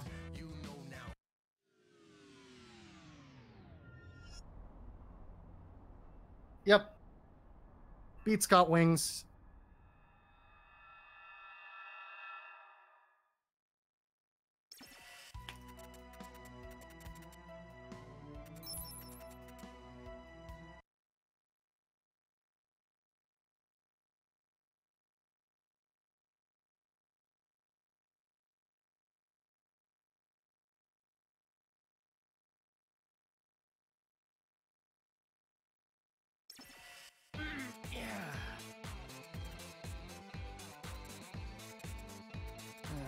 Anyway, missions have stopped appearing. Oh wait, sorry. Neku totally just got a real mission. Definitely wasn't a text from Joshua at all whatsoever. We're gonna, before anything, we're gonna remember to re-equip good pins. I have forgotten this before. Mm-hmm. So the next couple days of the game, this is day 3 of week 2, day 4, day 5, and to some extent day 6. These days are rather long and sort of full of filler. Yeah. That's the only way I can really describe a lot of the content. I mean, from a speedrunning perspective, like, we're still doing a bunch of good stuff. We're going to Legrand. We're selling pins first. Yeah.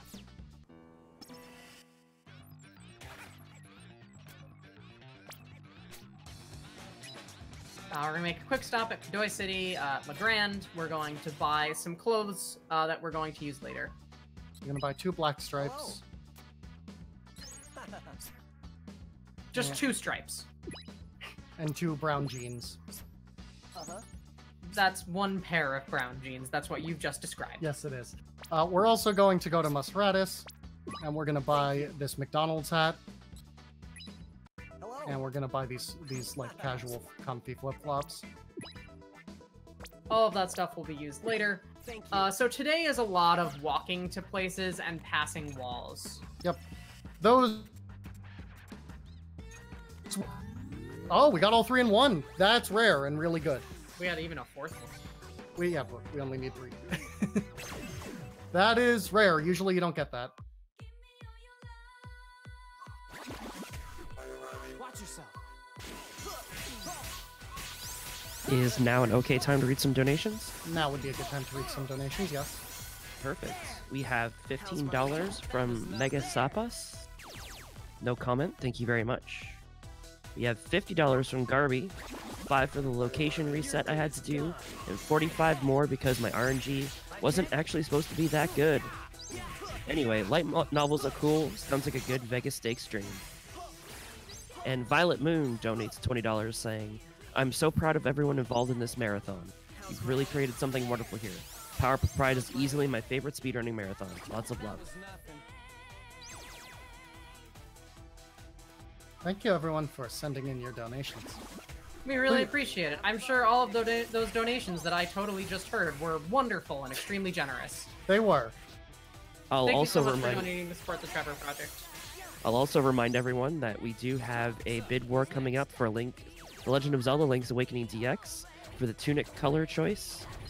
Currently, blue tunic is in the lead with $60, and red tunic is trailing behind with $10. So if you want to mix that up, get in there and get your donations in. It's edible. So we're going to equip this stuff for a little later because I'm in the menu anyway.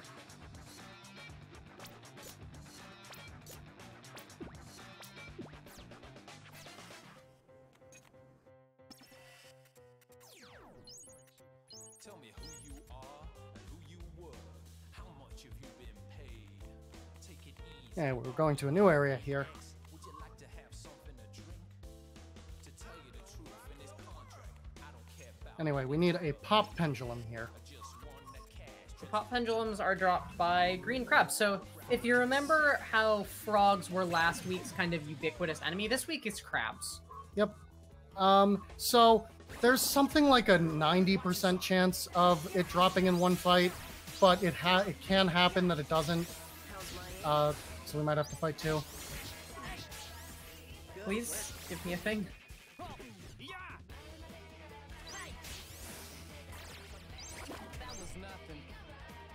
Well, it can happen. That was a nice distraction. What will happen first? $5,000 or pop pendulum? Personally, I hope it's $5,000, but Vote now on your phones. You're good as gone. How's my aim? All right, come on, all drop I a have pin. is traffic cones. All right, we got it. How's my aim? Of course, the 90% chance fails in a marathon. Of course. So, Masamune just evolved into Nenekiri, which is like Masamune, but better. That's how it's.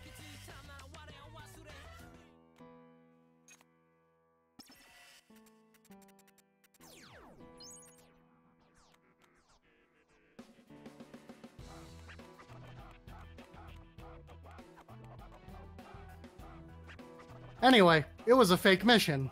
Joshua just wanted to come here.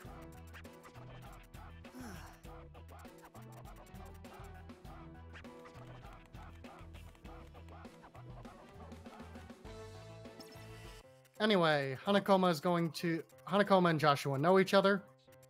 Apparently, while Joshua was alive, he could see dead people. How much have you been paid?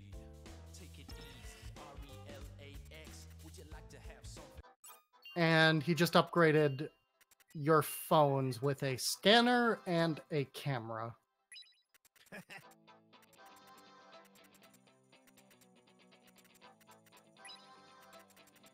Nice menuing. Thanks, it was an accident and I almost messed up. But you didn't. I mean, it was on purpose and I did it. No matter how hard you pull me in, I know gravity ain't an excuse. I just want to make things a little more smooth. Majority is still asleep. Let me wake you up. Dreams now let me shout and wake you up. Let me wake you So yeah, Hanakoma just did some stuff, and now we're gonna walk all the way back the way we came. Tell me who you are and who you were. How much have you been paid? Take it easy. RELAX. Would you like to have something to drink? To tell you the truth in this contract, I don't care about anything but me. Anyway, now we get to fight Beat. Transfer to my account. So these fights are timer-based survival. You can win these fights, you not can- with our current equips. You can win the last fight with the equips we'll have, but it's slower and difficult. Anyway, Don't let this voice. Alexis is going to be attacking Beat. I'm just going to basically try and make Beat block a bunch. This just makes it easier for me. And I'm going to dodge because it is Beat is pretty strong. It is pretty easy to die here. Content warning for meanie face language. How's my aim? Come and get it, hot stuff. How's my aim? It's very hard for me to do this with her dodging back and forth because she controls the screen scroll. Anyways, we didn't die. Yeah, but I mean, it doesn't really important. It's not very important that you hit beat. It just... You did keep beat blocking for most of that fight. Yeah, we got good luck there. Beat was blocking. Not that it matters too much. Oh, We have died on beat before, though.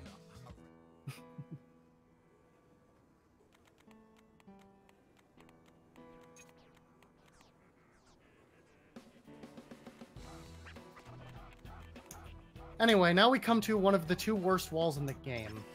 Let's see if we just got lucky. We did not. That's really unlikely. It's happened for us exactly once. Anyway, we're going to make a C deck, and the C deck is going to have nothing but... Or rather, well, no. this is the most Raditz wall, so not yet. No, this is the natural puppy wall. So we're Or, going to do that. listen to what I mean, not what I say. So, this is the worst wall in the game. There's 2 of these. And it is going to require us to get a certain fashion thing trending. What we're going to do is equip exclusively, and as much as we can, gear of that fashion, then do 1 fight at a time and hope for the best.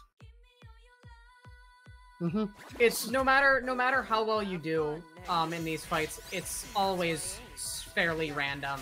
But hey, I got a car, so... Yep. I took off all gear that wasn't Musratis, and we bought clothes that are specifically Musratis for this fight. Natural puppy. Not natural puppy, yes. We get natural puppy and Musratis confused.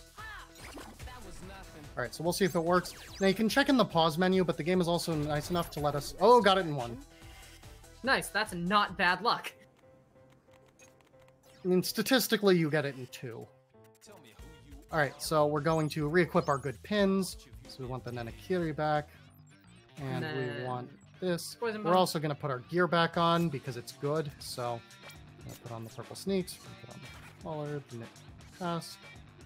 And hey, Nick, you can wear this now. What a nice timing thing. Put this on, put this on, put this on, put this on. Oh, and Joshua needs a hot dog.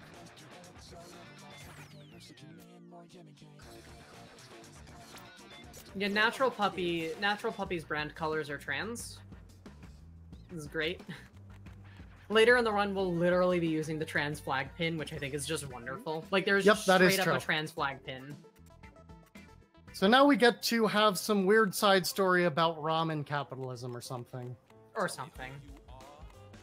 This week is home to all of the really boring subplots. Yeah, because Shomi Namimoto, this week's Game Master, is off doing weird stuff that no one knows about. He's not actually issuing missions.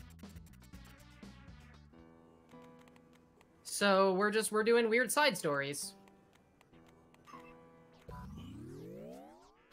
Because most of this week, if we didn't have the weird side stories, would just be walking from point A to point B. At least we get more of our boy Kendoi the Ramen Don. Like, that makes up for it to some degree. That was a good fight. Yep. Predictable. That's how it's done.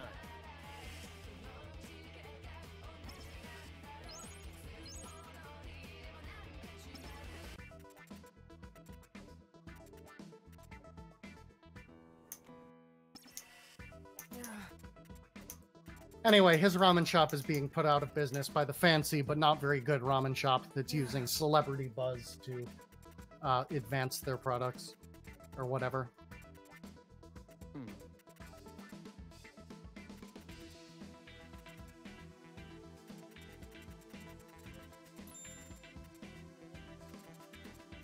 Anyway, Neku wants to help because Shiki would have wanted to help.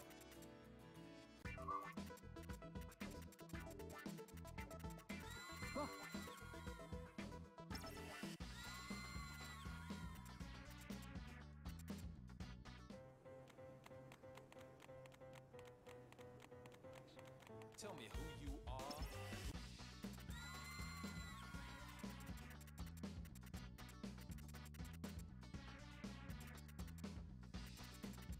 Now would be a great time to talk about the Trevor Project, or something similar if you'd like to do that. We just have a lot of cutscene mashing at the moment. Yep.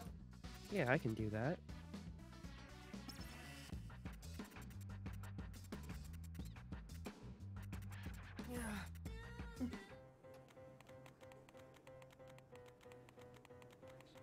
Tell me who you are, Oh, whoops. who you were, how much have you been paid?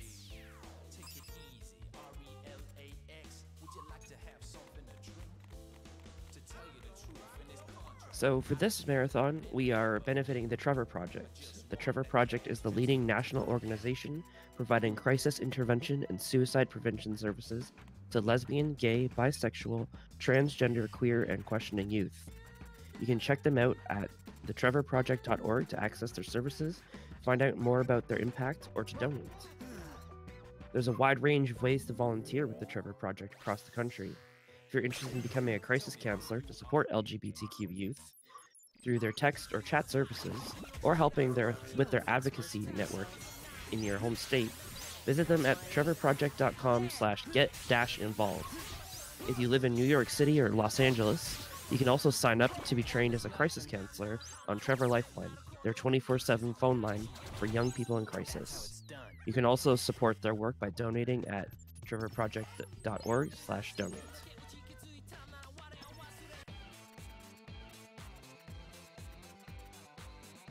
Thank you, Seraph. Thanks, Sarah. You did great. I didn't hear it. Seraph did great. Don't worry about it. I 100% believe you. Ice cream? More ice cream for Neku.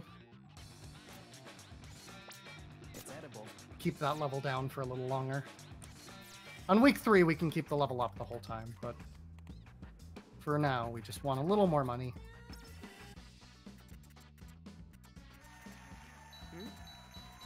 Anyway, Neku is a fan of this very popular artist called Cat. Yeah, Who- Cat is like the Banksy of this universe, except Tell me who not really. Just kind of like a mysterious street artist sort of deal. paid. Take it easy, RELAX. Would you like to have something to drink? To tell you the truth in this contract.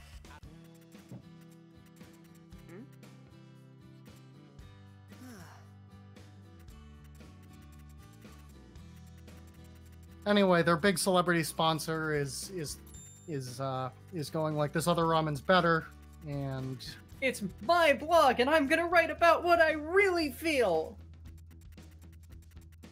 So he decides to F the simple ramen. The F stands for fabulous.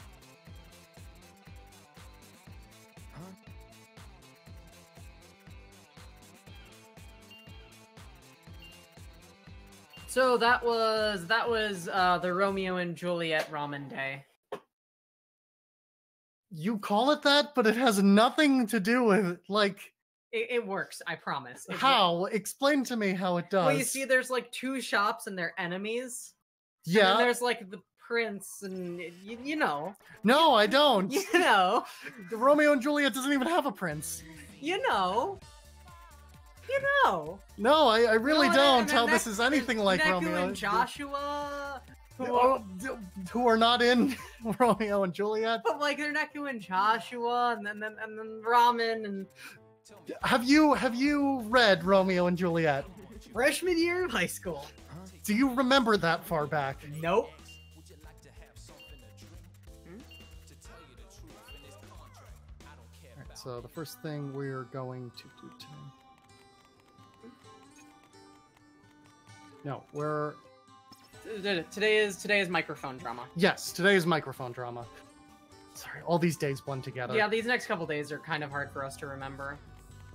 Anyway, this is the one time we're allowed to set the difficulty to easy. Yeah, so now is the perfect time for us to actually explain what the category for this run is. The short version category is Final Remix Normal. Technically, the category's rule set is normal or harder. At no point in the run are you allowed to use a difficulty lower than normal. You can use hard, or if you get it for some reason, ultimate, which is a post-game difficulty. You can use those freely. You are not allowed to use anything lower than normal, aka easy, except for this specific Reaper right here, because the game requires you to do so. Afterwards, we turn our level right back up to normal, just because, yeah. You need to get a pin to pass that wall that only drops on easy difficulty. Yeah, like the Reaper literally says, I'd set your difficulty to easy. There's no other way to get that pin. Nope. Now we have to do 4 battles in a row. Anyway, this 4-chain is always the most stressful because you get into it and it's like, I turn the difficulty back up. The run is invalid. Oh hey, you're standing inside a car. I mean, where else do you go relative to cars? You get in them. You normally don't clip into them. How's my aim?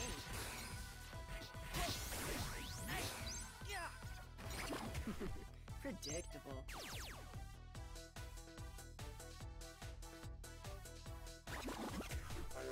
Have fun, Neku. My pick? How's my aim? There we go. How's my aim? So, who's next?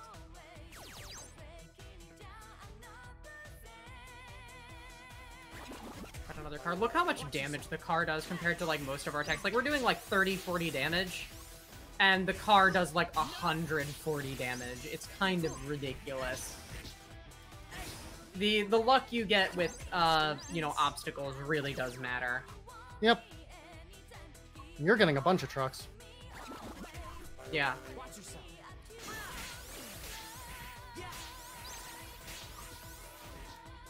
How's my aim?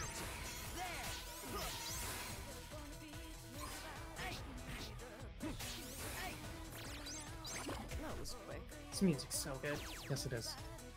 Anyway, Neku has eaten more ice cream. And Lovely Beam is gonna level up soon. Is Neku brave enough for... Oh, you already have the jacket. Yeah, Neku's been brave enough for the jacket for a while. Okay. It's edible. We're gonna buy some more gear today now that we've leveled up a bunch.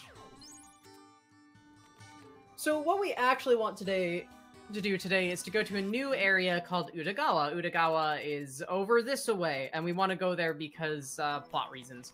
Utagawa is that place we keep seeing when we look in Joshua's mind and see things about Neku being killed.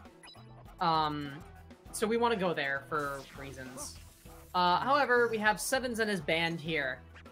Their microphone has gone missing, and they're basically going to make us play Ace Attorney for a little while here, I guess. Ace Attorney, if Ace Attorney was nothing but the worst parts of the investigation segment. Yeah, basically. They do pay us 300 or 300,002 yen or 30,002 yen. I am literally going to put my controller down. Have fun. Yeah, there's not a lot to do here. We just get to mash through some text. Don't forget to go shopping. Yep, we need to go shopping at Molko.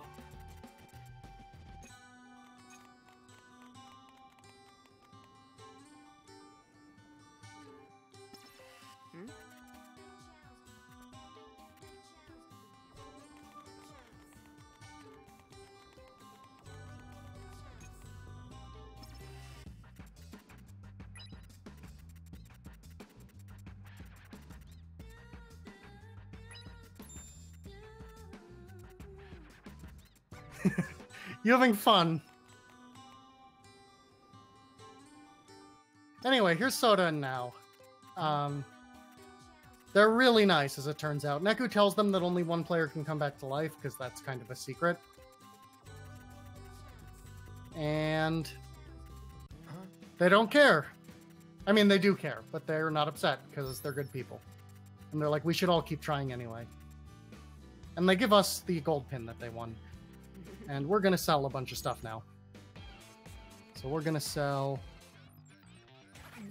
everything. We need to get up to 94,000. Just hit money cap, except don't actually hit money cap. Yeah, if you can lose extra money by hitting.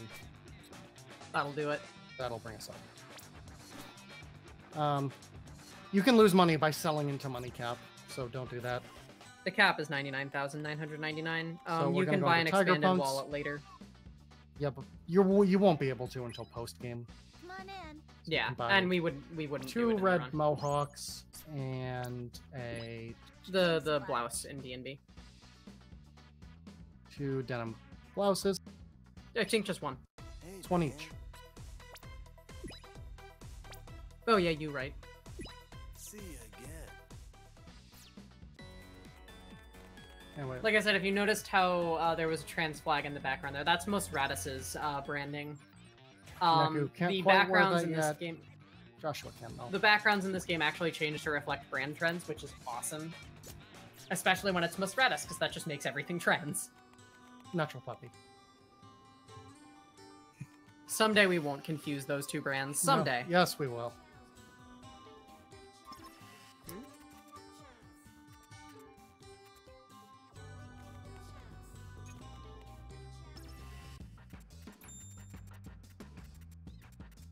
Oh,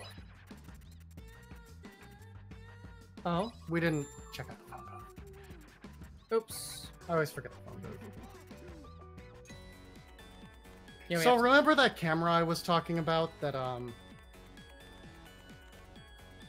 that was added to Joshua and Neku's phones? Well, apparently it can take pictures of the past. Yeah, it just casually has a time traveling camera. No big deal. He forgot to put one on Neku's phone though, so only Joshua has one right now.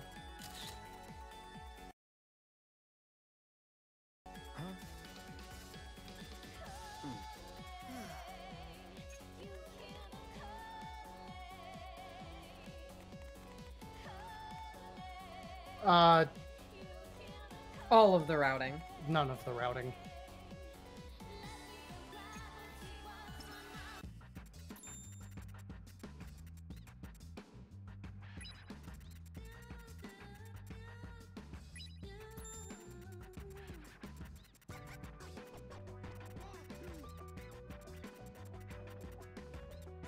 And in that way, now we get to see this cutscene.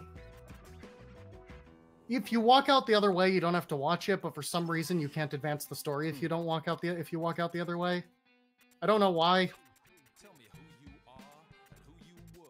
How much have you been paid? Because it has nothing to do with the microphone finding thing. Would you like to have something to drink? To tell you the truth, in this contract, I don't care about anything but. Anyway, we're almost done with this pointless side quest.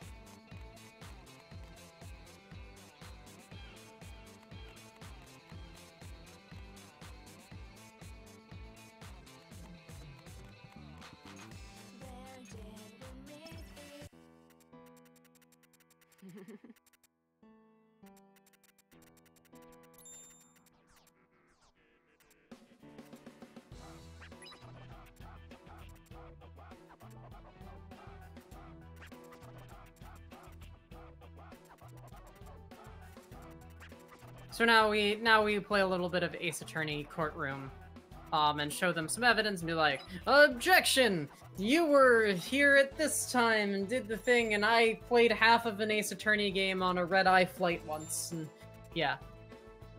Yeah, Ace Attorney is a lot. What's the word? Better than Better? this. Yeah, better.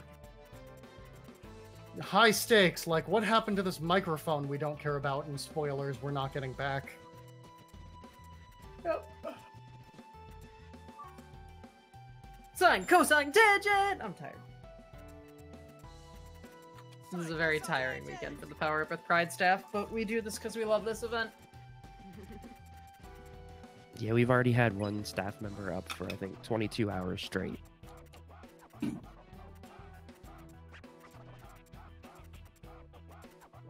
I hope they're sleeping now. I really hope they are.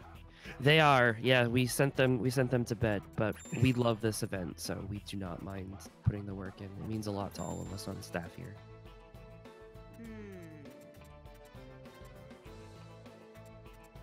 Whew.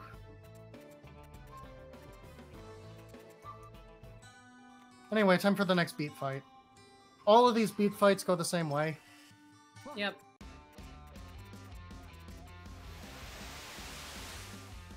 Nah, have some construction signs.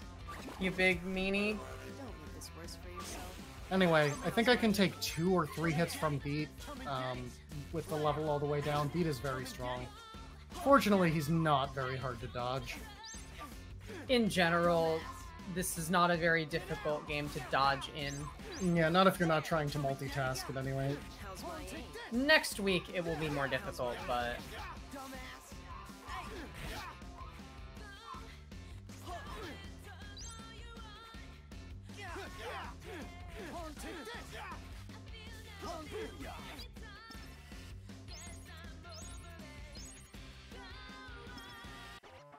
Anyway, Beat dropped Rhyme's pendant. This was a plot point last week that we mashed through. Rhyme has a cool pendant that's rare. We're going shopping, don't forget. 3rd floor for sparkling silver. Yep, and then we're gonna go buy pills. So, now that we've given Neku a bunch of ice cream, Neku has realized that she's trans, and now she's gonna get HRT at your local pharmacy. We're gonna get some bravery medication. Thank you. And if you're going to tell me that's not what HRT is, then I would say you're absolutely correct. But also, who cares? I look forward to your next Okay, visit. so, what am I doing? I meant to continue. We're gonna sell a bunch of stuff. Hopefully we can afford, We want to get enough money to be able to... We need 29,000, I believe. That's good. yeah, we have enough. Yeah. We want an extra 9,000 in order to buy an extra hat so that Joshua can have a good hat for the final boss of this week. It also saves us aluminum. Yeah, exactly. Because then we would have to take it off of Joshua and re-equip it to the next partner. There's usually enough money to buy 3, but if you get bad luck, you can have not enough.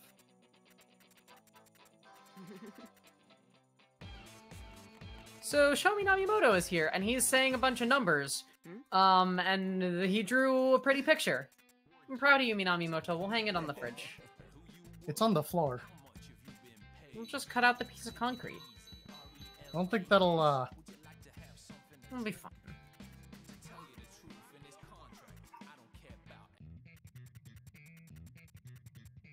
Anyway, now while we have the chance, we're gonna buy 2 We're of gonna buy these. 3. First we had the M hats.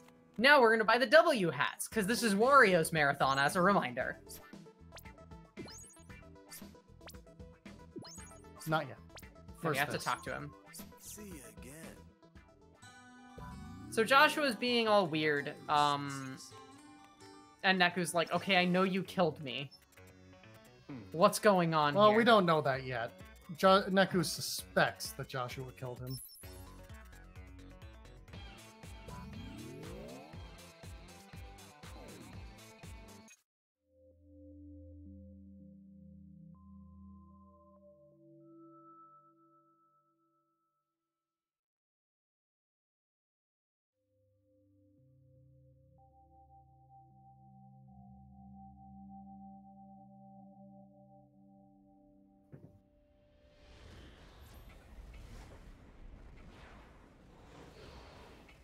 Now we know that Joshua killed Neku, right? I'm sure there won't be a twist on this that reveals No, of course that... not. So yeah, Joshua definitely killed Neku, as you just saw, with Joshua firing a gun at Neku's face.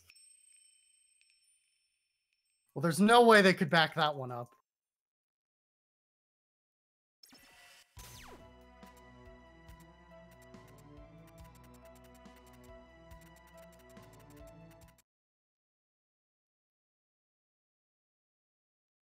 Very murdered. And now the 5th day. This is the last of our really, really long days.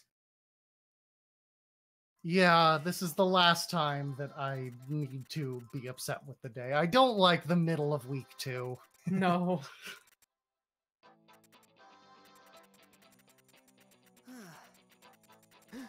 So our task for today, once again, there's no mission. We're trying to make it over to Cat Street again to go see Mr. Hanakoma.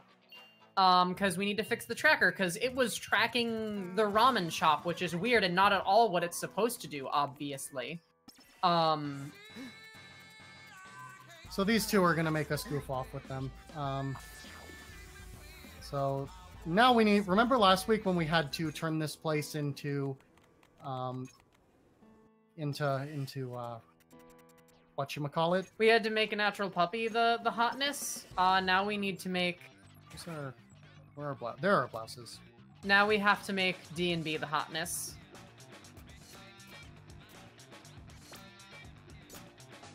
So what's gonna happen today is we're trying to make it to Cat Street. Uzuki and Kadia are like, oh no you don't. Here's a bunch of random tasks for no reason. The unbranded pins can be pretty useful here. Yeah, so the unbranded pins won't affect trends, and they also aren't limited by brand limits. So if you have a spot where you can only use one type of pin, you can use unbranded pins as well. So once again, we're just doing the same thing here. We're going to just kill individual noise until we get our desired solution, because we're apparently Shomi Namimoto. Also, I can pick stuff up now, because that's what all the D&B pins I have do. Yeah. There's one more I didn't equip, but it's pretty useless. Yeah. Anyway, we're just gonna hope we get this in one. We did this exactly one time where we just walked up here and it was already D&D, which is an absurdly unlikely thing. Yeah. Nope. You talk to the person, right? Yep.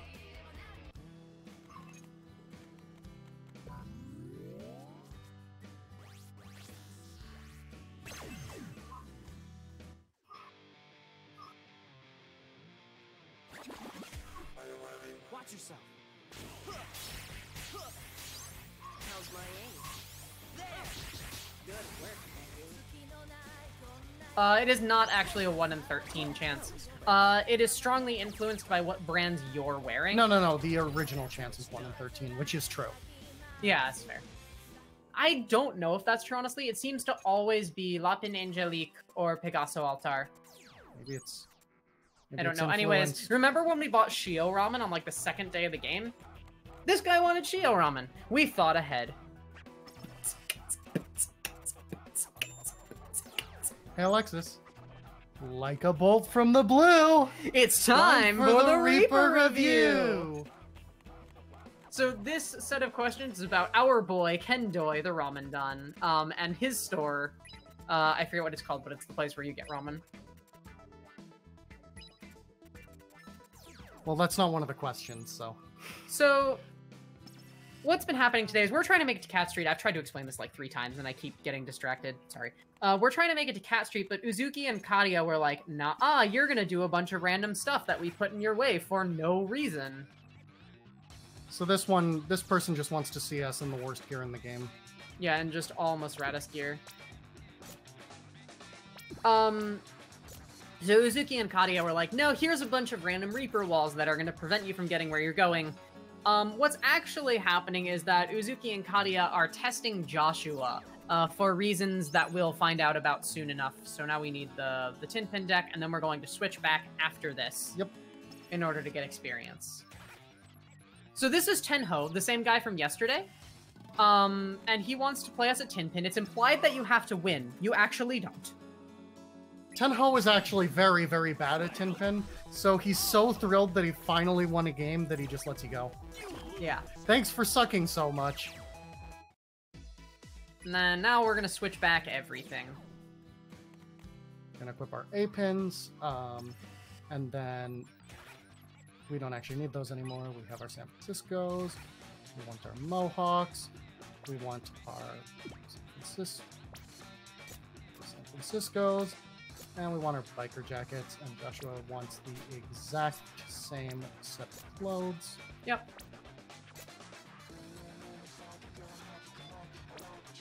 Whoops. There you go. Something's wrong here. Does Joshua... yeah. Joshua needs one more hot dog. So it's important that we switch back to our A deck here, because we're going to do a fight here where it doesn't matter what deck we have equipped. This guy's going to give us... I think I actually forgot to equip the A deck, but it isn't important. Ideally we equip the A deck because it gives us just a little bit more experience, but it is not. So anyway, all of my pins are activated by now me wildly shaking because they replaced our pins with these two. They're not very good pins.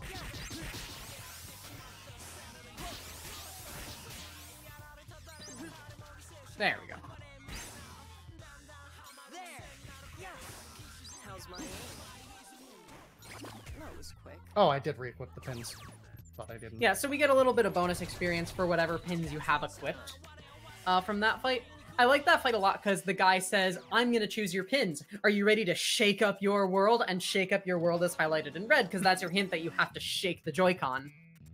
In the original, it was, are you ready for me to blow you away? And it was all blowing into the microphone pins. Anyway, now Neku's going to get a camera, too, on his phone.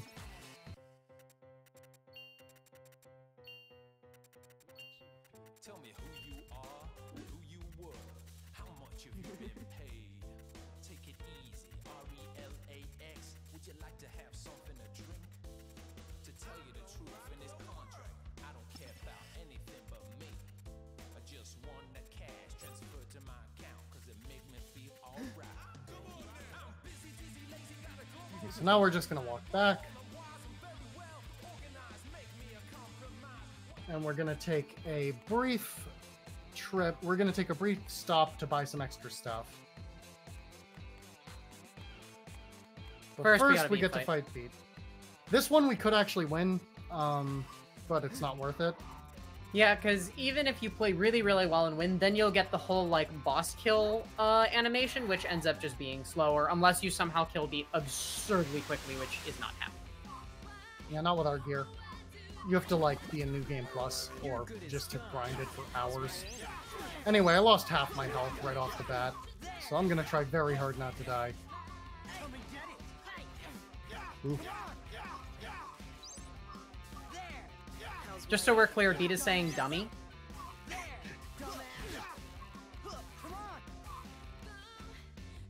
I think Beat just doesn't really like,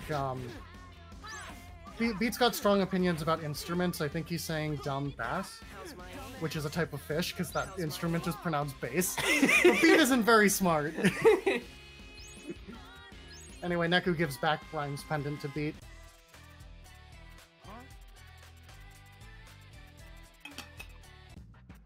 Got time for a donation? Yep, this is a good time. We have $100 from M-Dash, comments of 5 different heart emojis. Thank you very much, M-Dash. Sincerely appreciate that. Thank you, M-Dash.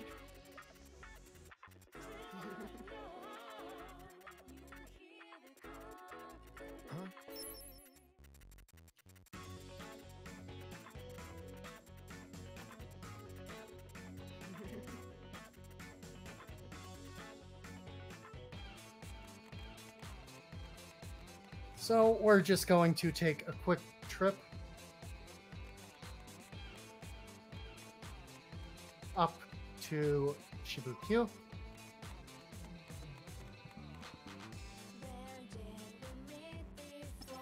And we're just gonna buy a couple things.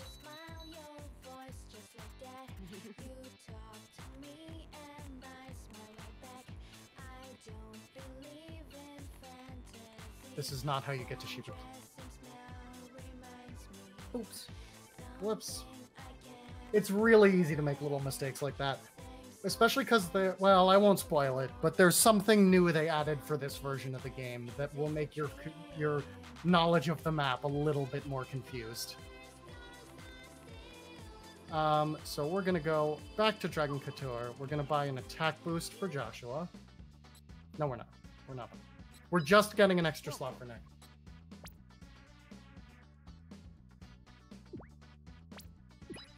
And what that does is that'll let us give Neku a 5th pin.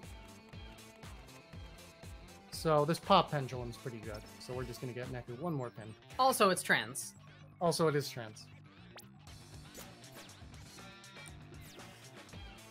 So now that we've done Uzuki and Kadia's game, we're now heading to...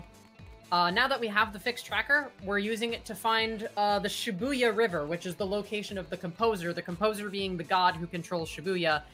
Joshua wants to take over Shibuya, apparently. So we're using this tracker to find the river. Conveniently, it was literally right here. Yeah, remember when I said Neku and Shiki don't know how to turn right? This should have probably been a sign that something was up over here. Anyway, we can't get in there.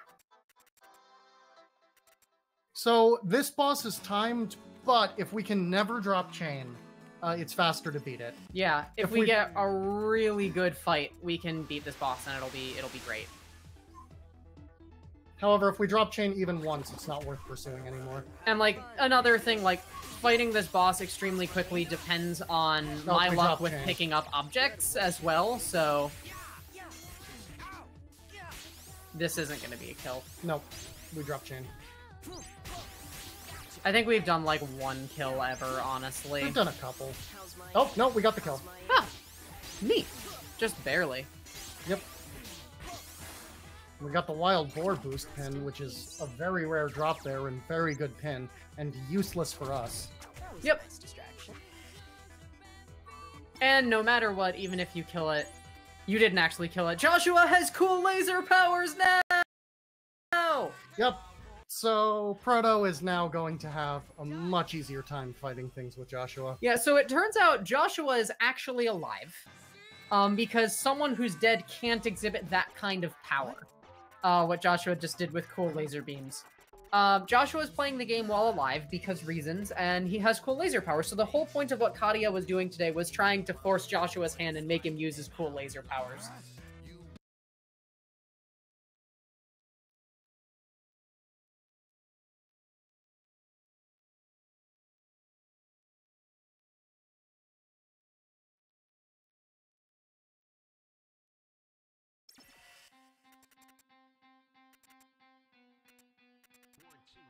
Tell me who you are, where you were, how much have you been paid? Take it easy. So we're getting to the end of this week, and we finally have another mission.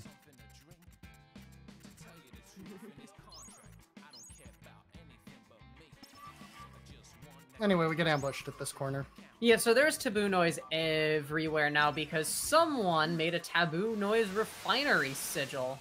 Also, I have cool laser powers!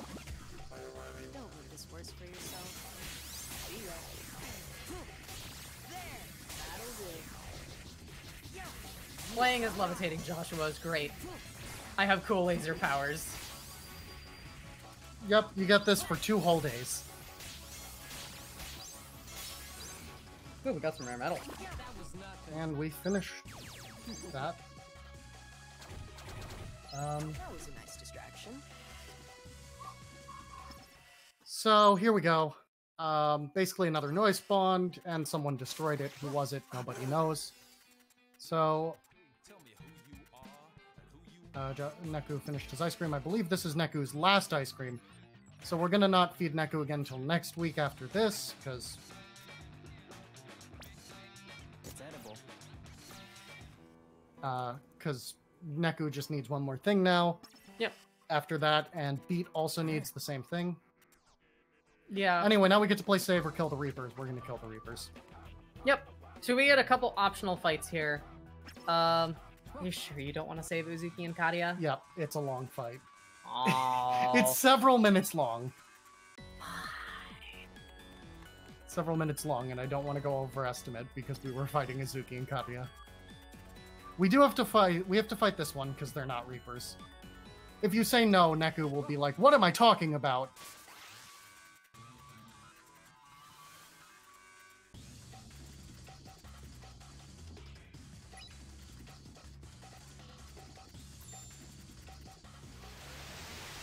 This fight can be really annoying because the crabs can block, and they do, constantly. Yep. Have fun, Neku. You want to die? I can't. That'll do. Yep. How's my aim? 0 damage. Block. Also, Joshua's cool laser beam is really hard to trigger sometimes. It's a press the screen pin, and those are really buggy because you need to be, in order to use a press the screen pin, you need your cursor needs to be perfectly still, and it's the lowest part. It could interpret it as tap the screen as well, Yeah. It's done. or scratch the screen, or literally anything but push the screen. Anyway, we saved now. Our now died, so we saved Soda, but then Soda died too because Soda now didn't is have dead. Soda didn't have a partner, and I guess Hanakoma only cared about Beat.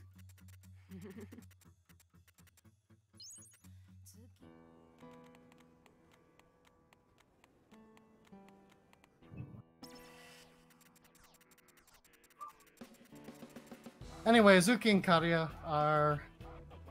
We're also going to let them die. They won't actually die. Yeah, they just leave. If you fight them, Neku has a line of dialogue. When Joshua asks, should we help them? Neku goes, let's do it, they'll hate us. They get mad at you for helping them, but slow. And then some more fights here. Yep, this is the last fight of the day. This is the boss. Well, it's This not fight- really a boss, but it acts as a boss. It's a very hard fight. Big. Remember what we've said about big enemies time and time again? Yeah. How's my aim? Cool laser powers!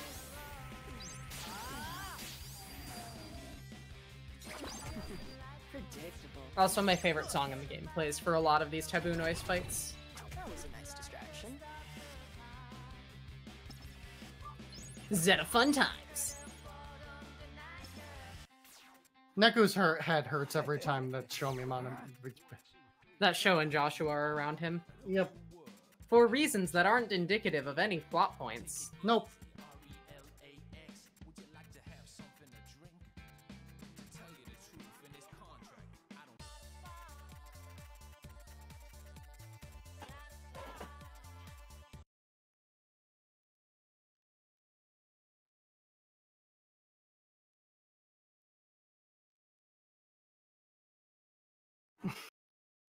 Anyway, today's the last day of week 2.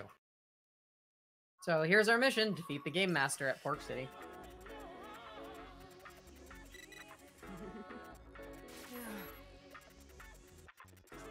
So we're gonna equip Neku with this pin deck, and because we have a 5th slot, we're gonna throw this in there too. Actually, no, we're not.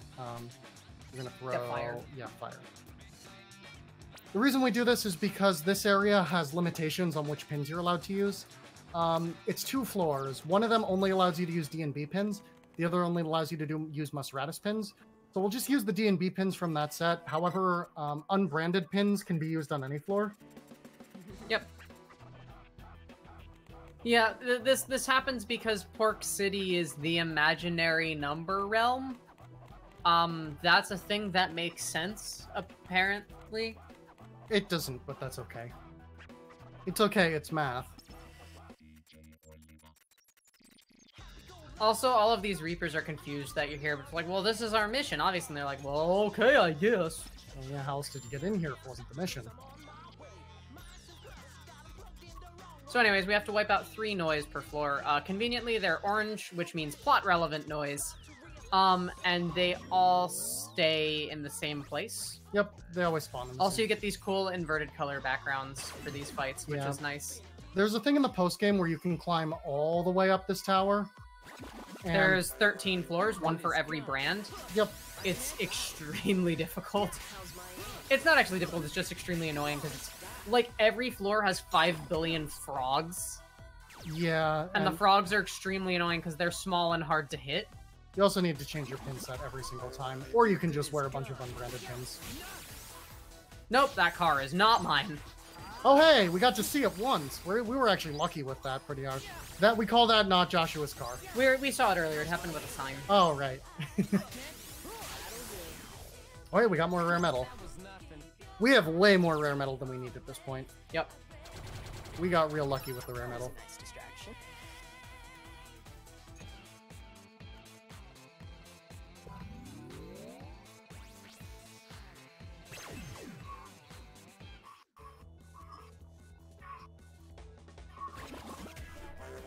Have fun, Neku. How's my good work, Neku?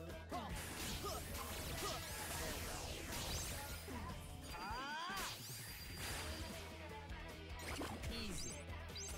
Alright, so both of them have finished their last food for the week, so we don't need to worry about refeeding them. Nice distraction. Yep. And 1 more floor.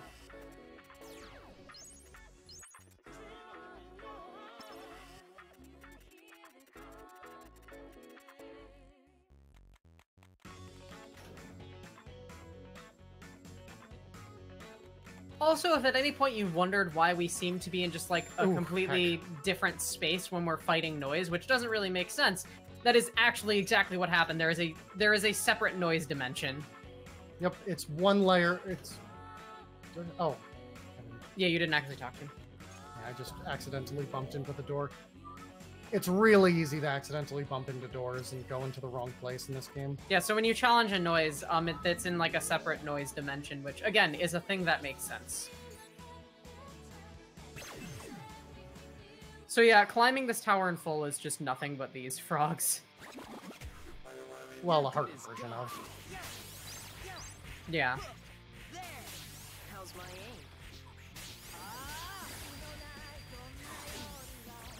Interesting little screen glitch happening like right there. Was there?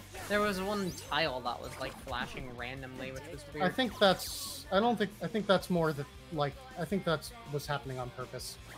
Like, because this area is kind of, like, glitching out as an aesthetic. Oh, entirely possible. How's my aim? That was quick. That's how it's done.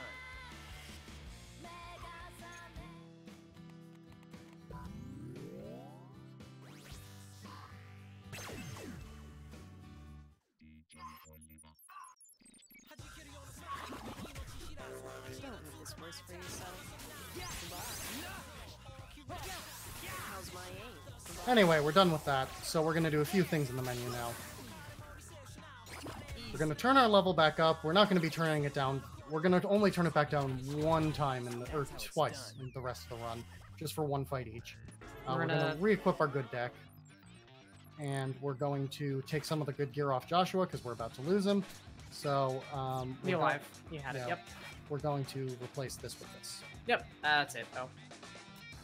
And now we're gonna go fight Sho Minamimoto. This fight is kind of a pain. So what our goal is first we have to kill some taboo noise. Then once Sho Minamimoto actually enters the battle space, our goal is to get up to a high sync, like 1.5 or above, then do a 200% sync attack. Sho Minamimoto likes to teleport around all over the place. It is extremely difficult to keep sync on him. So we're just going to do our best. What happens in this fight happens, and that's just kind of how it goes. Yep. And now we're going to find out more information about how Joshua definitely killed Neku. What? What did you mean? I mean, yeah, look, Joshua has a gun, and he's pointing it right at Neku, and this cutscene's really, really cool. See, Neku's... yeah. Neku is... Oh no, he's dead! Wait, what? What? Neku isn't dead? Oh my god! Oh my god, he was shooting at Sho Minamimoto! Show me mommy, mommy, mommy, mommy, blah, blah, blah, blah, blah, blah, blah, blah, blah. His name is a tongue twister. Yeah. Sho Minamimoto. So it turns out that Sho Minamimoto actually killed Neku. I'm sure we've seen the whole cutscene now. Oh, definitely.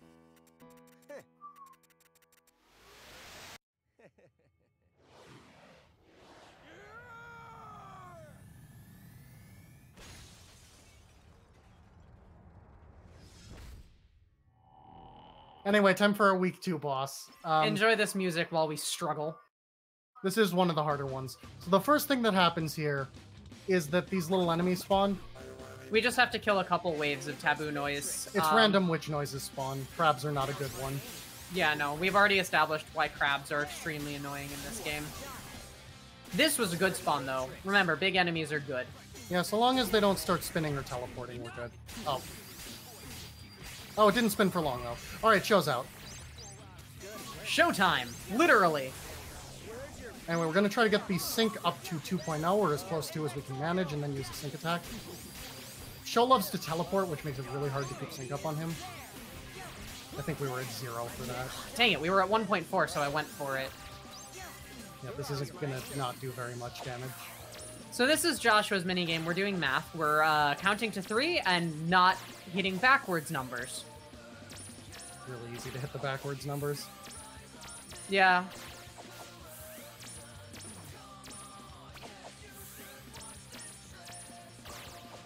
Well, it won't kill, but it'll do a substantial amount of damage. So fun fact, doing those also heals. No, that barely. Oh, it's okay. He's switching phases now, and there's his other phase. Yeah, the and other he's phase dead. is his persona, and it's way easier to hit. You know, that only cost a few seconds. Yeah. So I mean, yeah, whatever. Yeah, that fight's really hard to do well. We got it up to 2.0 sync like one time and shredded the boss, and it was amazing, but that's never happened since. And Lovely Beam levels up into Super Fine Beam. Yep, and that is a good deal.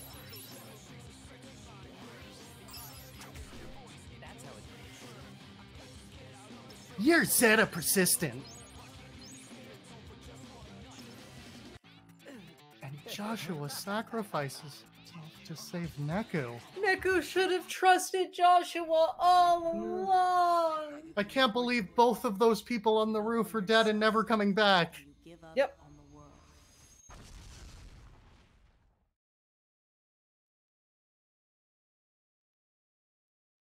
I love this game. I really love this game. Big same.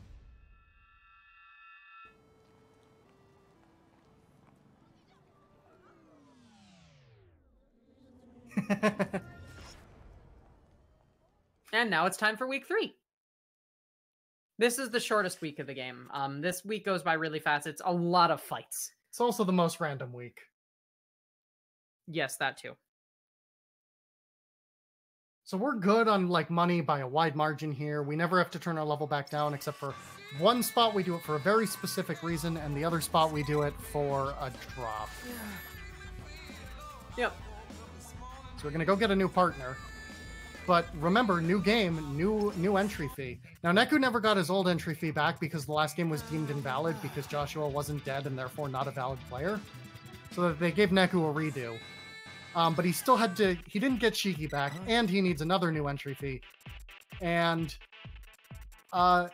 they took a little bit of a cheat here because they decided that Neku's entry fee was all the other players. Because now what Neku wants most in life is to win the game. So they took away the other players, aka his ability to win the game. It's a loophole.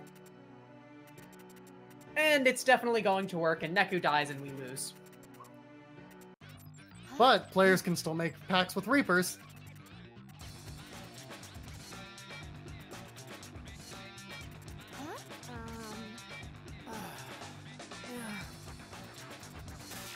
So Neku is going to make a pact with Beat! I get to play as Beat now! Well, Except, you know, not right now. not- I get to play as Neku and Beat now. Yeah, once again, I have one fight of chillin'. Don't at me. Everybody watching at Proto on Twitter. Please don't at me. Do it.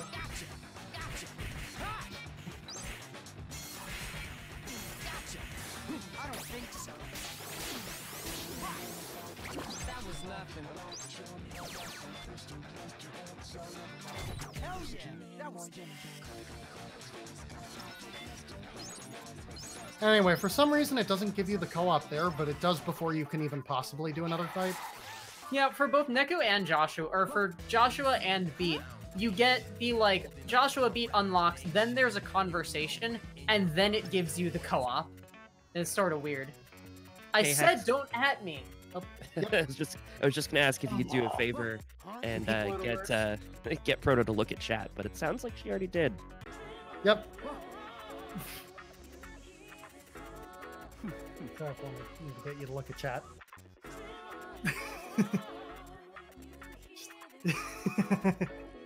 jerks.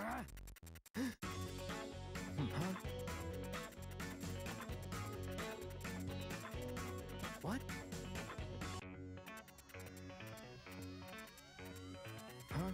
So Beat doesn't want to actually play the game and wants to take a beeline to go beat up the composer so that he can become the composer and bring Rhyme back to life. So we are going to... So Beat's not going to be able to wear any of the nice clothes we bought for him yet. So what we're going to do is we're going to give Beat this Brave Plus, and we're going to fight the pigs here. The Brave Pluses give you plus 20 bravery, which is huge. And these pig fights are really easy and quick, which is why we do them. So by doing both pig fights and then one story fight that we'll do tomorrow, Beat's going to be able to wear his clothes real fast. Yep. So, like I said at the beginning of last week, every character I play is more dynamic and challenging than the last. Beat's basically like power is he skateboards to fight. So with Beat, I have to be acutely aware of where I am on the screen at all times, and my attacks are more complicated to execute than before as well. Anyway, Beat just punches his way through some of these walls. Yeah, Beat has the key because he's a Reaper. He has the key to unlock level 1 walls, but he just punches them down anyways.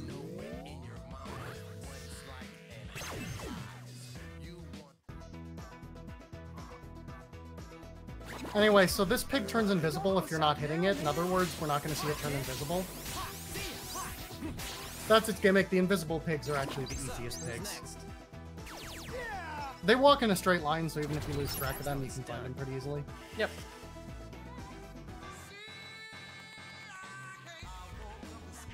And now, after some stuff, we have one more guaranteed fight. That we're going to take, which is going to allow Beat to get the Brave Plus down, which is going to allow him to equip 3 out of the 4 pieces of gear that we want Beat to have.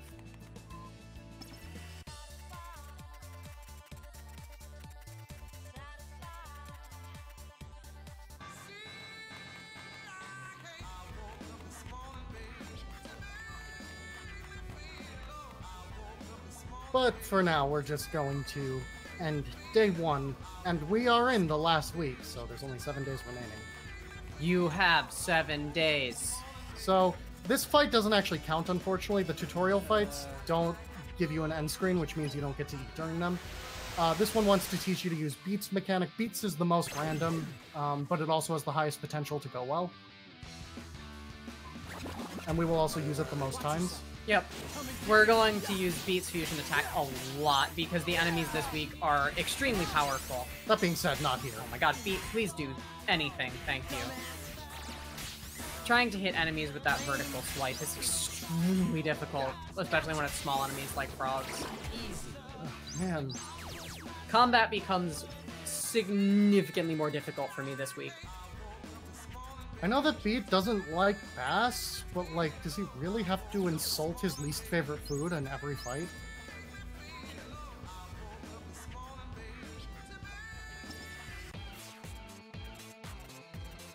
And of course, Hip Snake is the most popular brand right now. For no reason. It's random.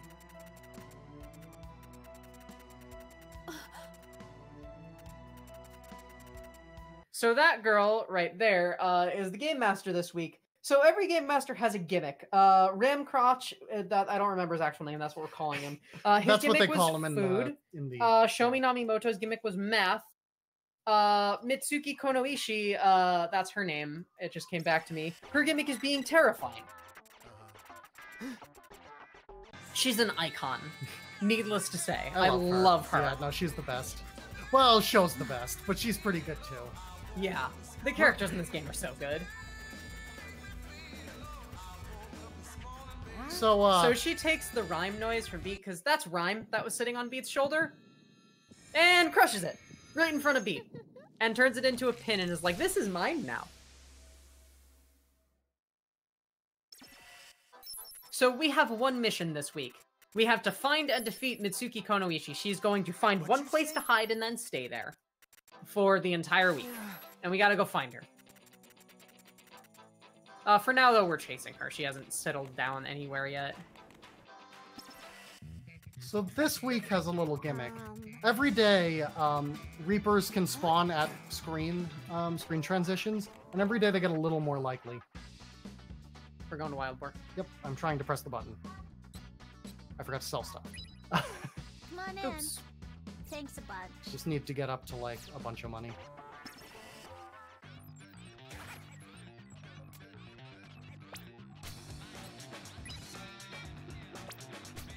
And that should be enough for the rest of the game. Pretty much, yeah.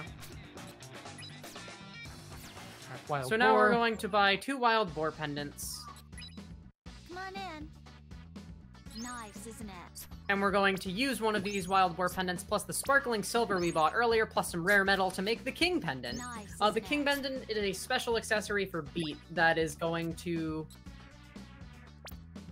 We're also going to buy Beat a fusion boost and attack boost. Yeah. The King Pendant gives an additional +4 attack when Beat is wearing it. Unfortunately, Beat still needs a little more bravery to wear the King Pendant.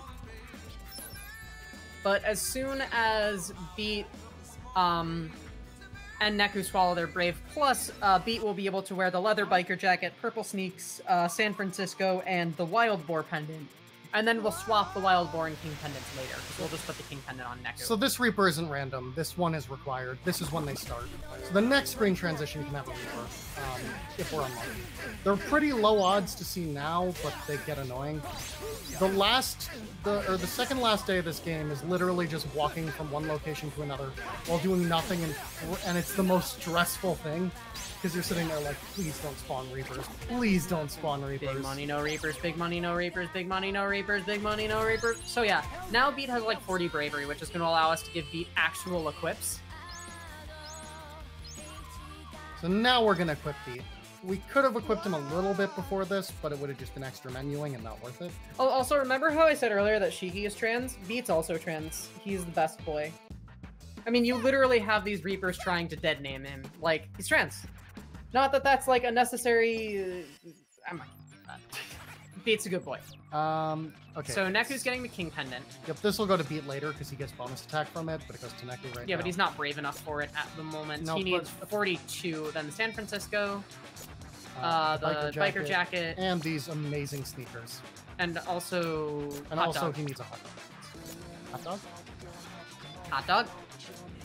Why am I making that joke? I get mad when you make that joke. So we're gonna give Beat 2 hot dogs for a little bit extra attack. Neku is done eating now. God, the cutscenes have the same like screen transition effect as getting a random Reaper, so it's always like, oh no. But yeah, we didn't get one there. Sevens is here. This isn't random. This is also a necessary fight. So Mitsuki Konoishi has put a bounty on Beat's head, basically. The Underground is in emergency call right now, which means that Reapers of any kind have permission to engage players for the safety of Shibuya. Which means that a bunch of random Reapers are going to be fighting us this week. Ready for a beatdown? Remember how I said that some of my playable characters are really, really bad at flying enemies? Yeah. Beat is absolutely the worst. Yeah, this is one of the most annoying fights. I'm mostly on my own, and it's not like I'm super good against them.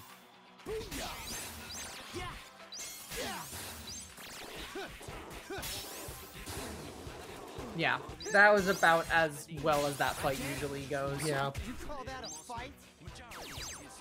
So we beat Sevens, and Sevens is like, okay, fine, you two win. And then he gives us his level 2 key pin, which is going to be helpful to us later. It is a little disappointing that he doesn't have a unique battle sprite, but that's okay. You only fight him once. Yeah. Anyway, into the concert stage.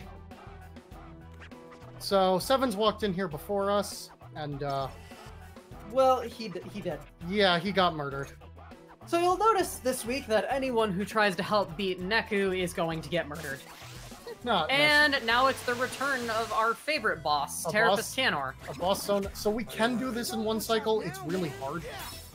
So we're likely going to do this in 2 cycles.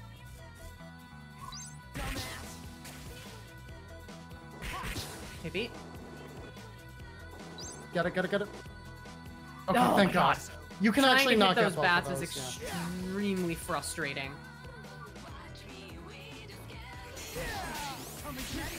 I'm out of pins. That's okay. We won't get it in the cycle. Or the 1 cycle.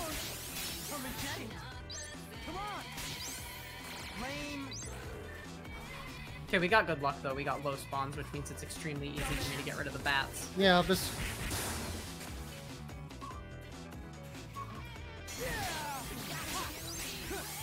Anyway, yeah, once it has half a health bar left, it goes into this phase where it turns into the other bat, and the fight gets trivial. Yeah.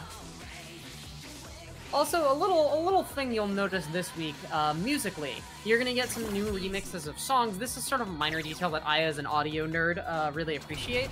For Final Remix, they did a bunch of new versions of all the same songs.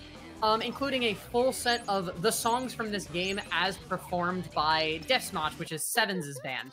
You'll notice in these Sevens band songs that they actually use a megaphone. If you remember from that really boring microphone Ace Attorney thing, they lost their microphone, but there was a megaphone in its place, so they started performing with the megaphone instead. So you'll notice in all of the Deathsmatch remixes of the Twilly songs, they use the megaphone, which I think is super cool. Not worth the quest, though. No, absolutely not. So Azuki wants us to... So the Game Master gave Azuki the rhyme pin. And Azuki's gonna give it back if we can beat her at Reaper Sport 4. Unfortunately, Beat sneezed very loudly when Azuki told us what Reaper Sport 4 was. But Beat was a Reaper for a while, so surely he knows what it is, right? What? It's totally Reaper Creeper.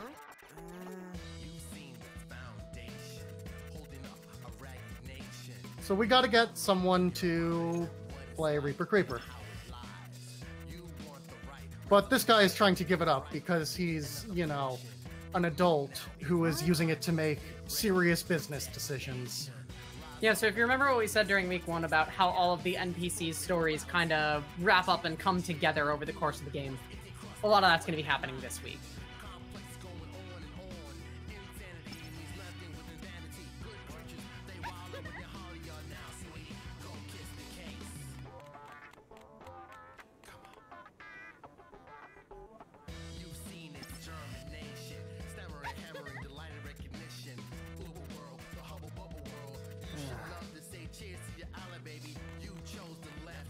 We're not getting any Reapers, which is good. They're not super likely to appear here. The Azuki boss fight is on the next screen transition, so we can't get another one here, so we successfully avoided Reapers. So we have the choice to play Reaper Creeper here or not. It's a little faster to say no. Because although you get less dialogue if you say yes, you have to play the minigame, which makes it a little longer. This is also how you get the sort of true ending TM. If you don't play Reaper Creeper here, then on the next day, Makoto will reopen Shadow Ramen, but like do it better this time and like try to, you know, actually make good food and stuff. And that's how you can go to Shadow Ramen. It doesn't actually affect the ending, though. Nope, it's just for that. You need to go to Shadow Ramen for some like post-game quests. Anyway, Beats admitted that maybe he didn't know what he was talking about and we weren't supposed to be playing Reaper Creeper.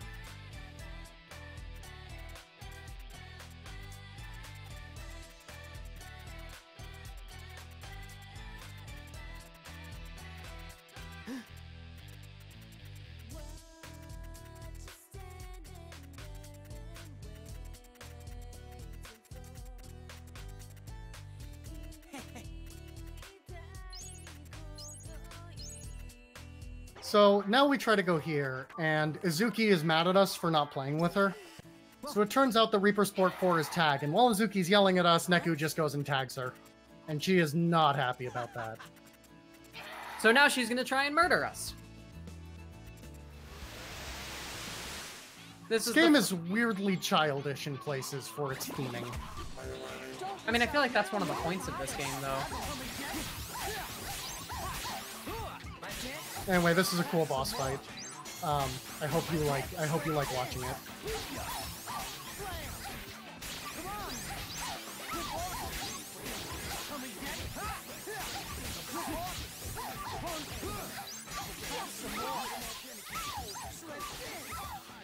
That's what happens when you do these fights well and keep up 2.0 sync. The health bar just melts.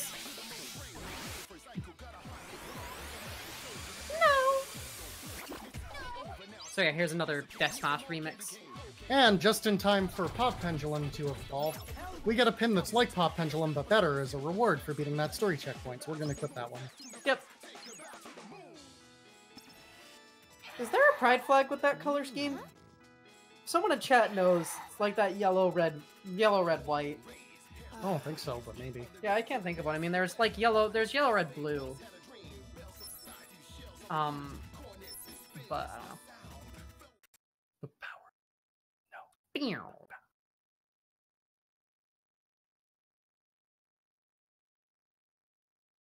Anyway, 4 days to go. Now we get to play Karia's game. Yeah, so what happened there was Kadia was like, okay, I'm sorry Uzuki is a total jerk. Tell you what, play a game with me. I will give you your pin when you win. No questions asked. And Kadia is someone who will actually keep his word.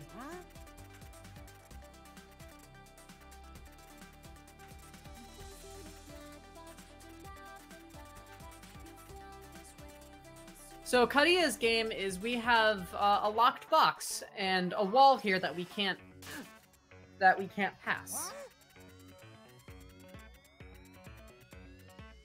So there's hints on the floor. So basically the idea here is that you have to defeat specific noise and then press the button. You're supposed to check there's hints on the floor that tell you, but we have memorized which ones you have to hit. Just gonna throw that up there. That was Pete doing on Bravery 40, so he still needs 2 more before he can wear the pin.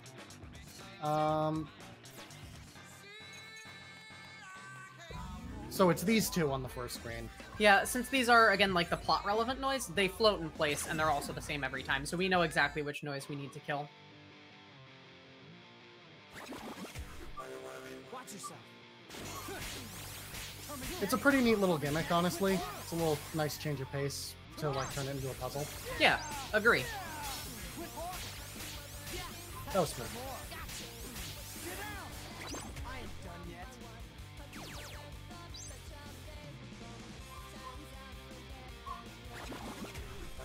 Watch yourself.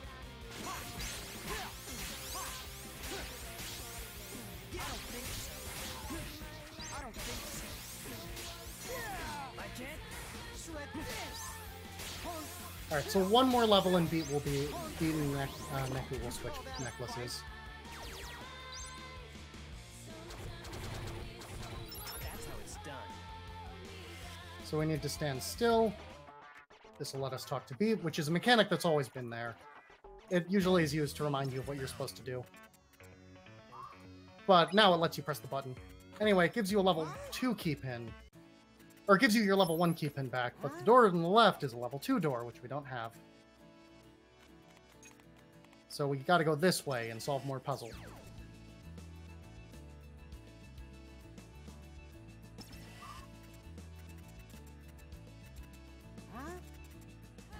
Oh, hey, there's another box. And So for this box, we have to kill 4 big boys. Yep, the big boys are always in the same spots. There's 2 over here and 2 on the right. These fights are really easy. Once again, just big enemies is a good time. Ready for a beatdown?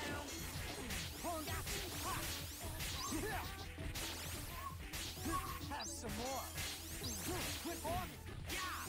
Slam. Booyah. I don't think so. That was nothing.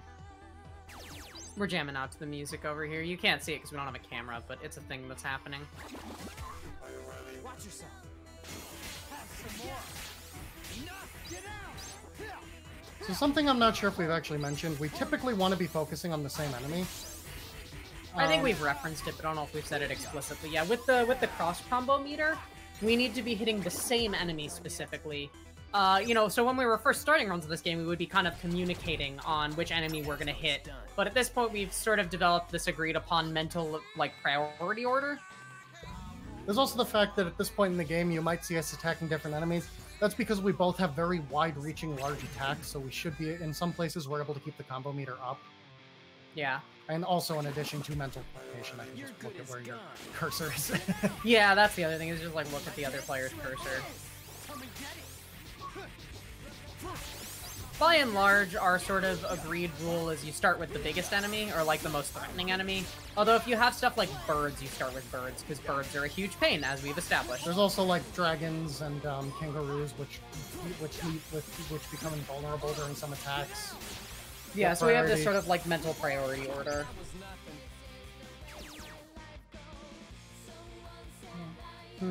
One thing that I think is actually pretty interesting to... Hey, Beat. Thank you, Beat.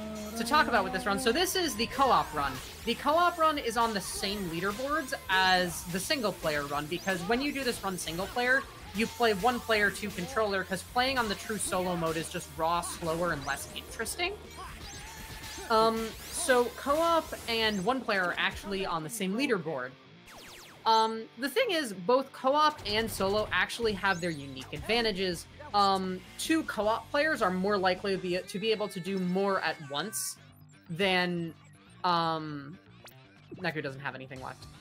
Than... I was just going down to it. Yeah. Then one single player can do at any given time. However, one single player has the advantage of having all of the, like, decision-making synchronized in their head, so there doesn't have to be any communication or anything like that. So there's sort of advantages, disadvantages. Every time we open one of those boxes, I get stressed that we did it wrong. Yeah, we've literally never made that mistake, but it's always stressful that we will The at next some two point. are around the sign. Yep, right there. So both single player and co-op have their advantages. Neither is significantly faster, so they're on the same leaderboards. If you want to see more about the World Ends With You leaderboards, you can go to speedrun.com/twiwi. Yep, we're also on the same leaderboards as other version of it. Well, the leaderboards are divided amongst game version. Yeah, so it's the Twiwi leaderboard, and then each main tab is, you know, original, solo remix, final remix, but... So this is final remix as a reminder, the Switch port. I don't remember if it says final remix on the layout. It probably doesn't. It's such a long game. Man. Yeah, The World Ends With You final remix. Oh, wow, this fight. This fight is great. Yeah, they all spawn... So, even though the enemies are consistent with colors of noise, the placements are not. And that was a really lucky placement. Even if this one wants to be a spinny boy. Spinny boy.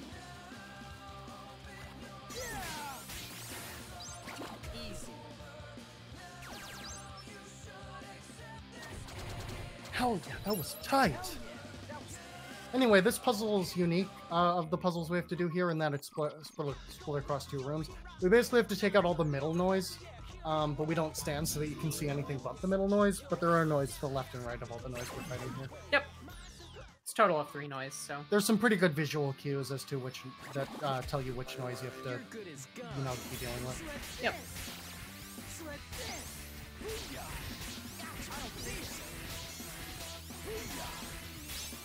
Good fight. Oh, the title was apparently just expanded. Well, hey, there you go. Okay, can you expand it one more time so it's Subata Shigi Kono No, Seikai no, The World no. Ends With You Final Remix That's not even... That is... by twitch.tv/protomagicalgirl/subscribe and twitch.tv/product/witcheshex.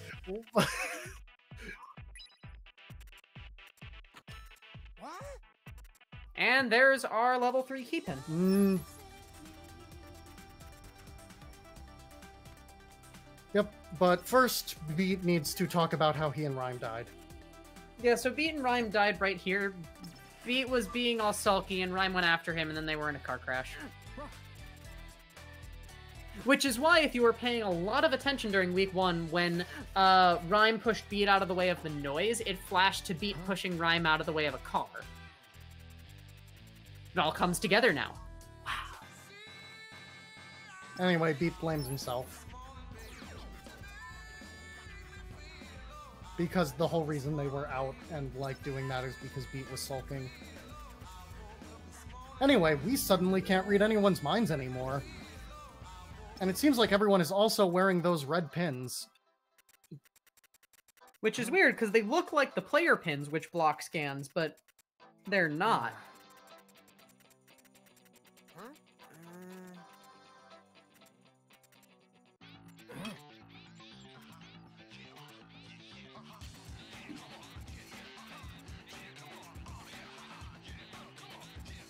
Anyway, now we get to fight a couple bosses. First is Kariya. Kariya is hard when playing as Beat because he's extremely tall and extremely skinny, so hitting him with the upward slash attack is actually fairly difficult.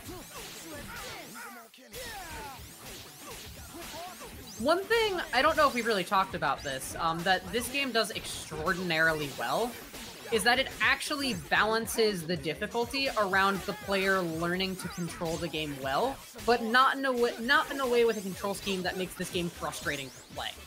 You actually do have to get good at using pins and stuff like that, but it feels rewarding, not frustrating.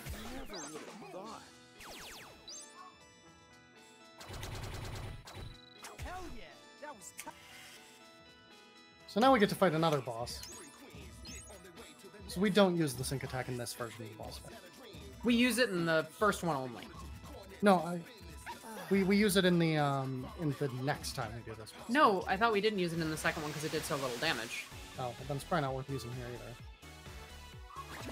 So our goal for this fight is to keep the two of them on screen. Gives us twice as many targets to hit, which can help us bring the C meter better. They both want to kind of walk off and give us each one. Dang it, they Oh, didn't... well, we hit the thing by mistake. Well, we were at 2-0 sync and they were both on screen, so... Oh yeah, that's why I hit it. Oh, I thought it was an accident. No. So this is beat sync game. We need to pick cards that, when removed, will cause matching cards to hit each other. It's fairly random if we actually have this be possible. So we just kind of see what That happens. definitely wasn't worth it. Ow. The way this fight is supposed to work, if you don't keep them both on screen by dealing damage to both of them, is that one of them will go off screen at a time for half of the health bar. But then for the second health bar, they'll both be there. So if you're dealing damage to both of them, well, you can keep them both on screen for more damage.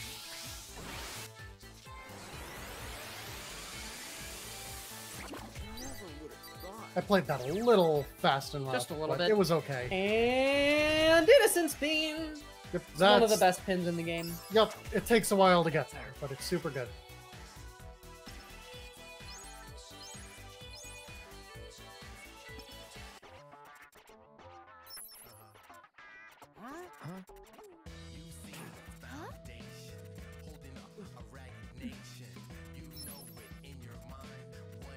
So, something is that those red skull pins, the Game Master handed them all out to everybody because they're supposed to make Reapers stronger. But they didn't seem to do anything.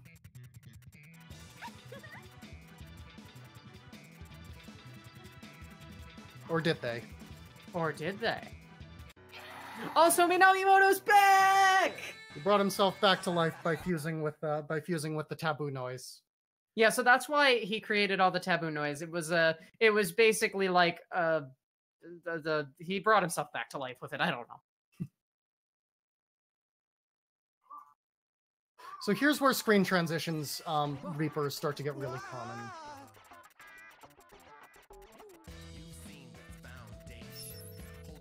So first thing we're gonna do is go to 10-4 and hope we don't get a spawn. Then we're gonna buy... Negotiator. Yep. Wild Boar. The Negotiator is a really good jacket for beat. Come on in. Nice, isn't it? Thanks a bunch. It gives beat another like 4 attack over the leather jacket, I believe. There He had it. is. Okay, real talk, the durable leather looks like a ditto.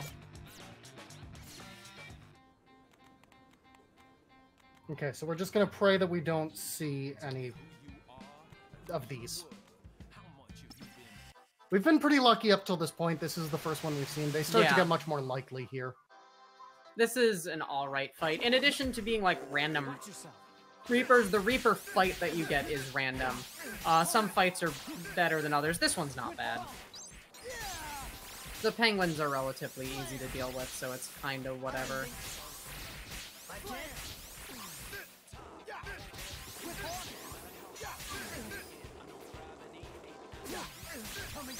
Ah! Oh, that was it.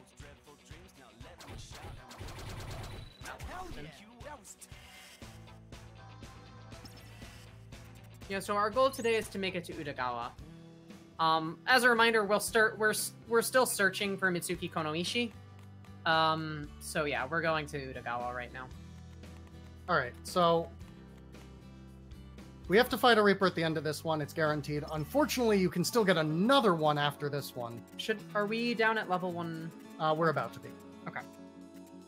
So, we need to drop off this next Reaper. This is a really good drop, and y'all are gonna love it. And in order to... it's a drop that only drops on hard mode, and we're going to take our level all the way down to 1 in order to maximize our drop odds. That's gonna give us like a 20 times multiplier on the drop rate.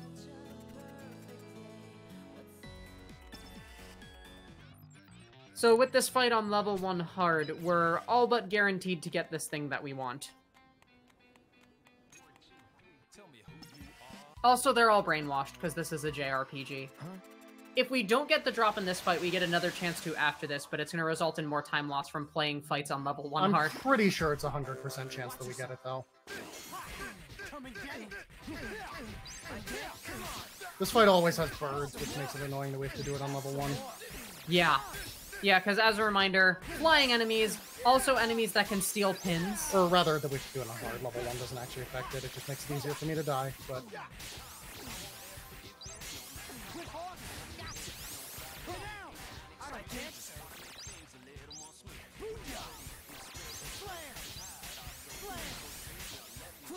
Alright, so we've definitely got it, because I'm pretty sure it's a guaranteed drop. So, who's next? And there it is, the trans flag pin! That is the natural puppy resonance pin. For every brand in the game, there's a resonance pin that you can get for it. That pin will significantly boost the attack of all pins you have of that brand in your deck. So we're going to be using the trans flag pin for the rest of the game, basically. Because we use a bunch of natural puppy pins. As a note, the category is any percent normal, but... I already explained it's Okay. normal or harder. Yeah, I covered that when we did Sexy Plus. Okay, never mind. So yeah, Neku's wearing a trans flag now, just by the way. That's what's happening. And everyone is thinking the same thing. Is it I'm really proud of her? Because that's what I'm thinking. I think it's something along the lines of... To right the countless wrongs of our day, we shine in the light of true redemption. Something, something, oh, what a wonderful world that would be. Something, something, Team Rocket blasting off at the speed of light. Oh, I just took 2 extra screen transitions there with bad mashing. Because, hitting the screen with the text events... Do we not go? No, we don't. No, we tried that once, it didn't work. Oh no, we need the attack sticker. It's okay, we can get it after the fight. Yeah, so this is our favorite fight in the game. This is the Reaper repeater, because there's a bunch of Reapers. What we're going to do is get our sync up to 200%, and then use the fusion attack. As such, what's going to happen here is when we finish this, the fight is just going to end. There are supposed to be a lot more Reapers, just so we're clear.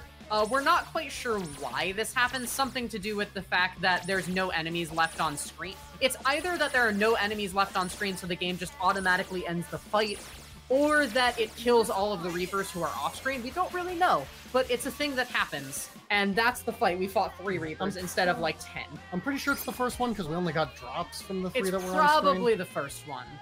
But we don't really know for sure. Anyways, go back to Shibuya for the attack sticker, since we had a bunch of extra rare metal. And fun fact, the Reaper Repeater does not... Yeah, so we're gonna get the... Just make sure we have enough rare metal. We're gonna get beat a attack boost sticker. We have plenty of rare metal, it's been dropping all game. Yeah. Thank you. Yeah, last run we didn't have the rare metal. Yep, and... Oh, wait, never mind. That's a cutscene. A Reaper can still spawn after the cutscene, though. Yeah, there are a couple places where there are transition cutscenes, and you can still get Reapers, and it's kind of frustrating. Alright, so we're going to go into Wild Boar before we advance the story. And we're going to get beat a fusion boost. This is going to get Beat's fusion up to level 3. aka 300%. This is super worth it. It's worth it for a few fights, yeah. So we're going to take a picture of 4 days ago. And Hanakoma is there. That's weird. Hanakoma's a good guy. Why is he there? What the heck? The game is pretty heavily hinting that Hanakoma is the composer, the person behind the game. Yeah, the composer is the god of Shibuya. But Neku doesn't want to believe it because Hanakoma is also Cat, the artist he really respects.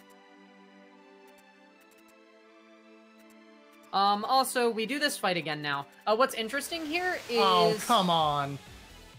Oh, that's rough, buddy. Oh, we didn't keep, he got away. Yeah. What's interesting is in the first fight, Uzuki leaves the screen first. In the second fight, Kariya leaves the screen first. It's almost impossible to get Kariya to stay on screen, though, just because he leaves faster than either of us can get an attack on him.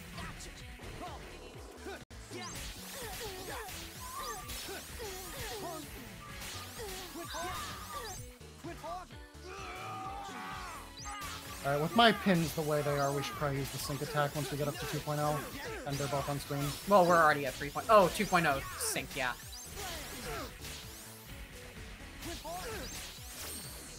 So when you have 2.0, wow, this luck. Yeah, this was not good.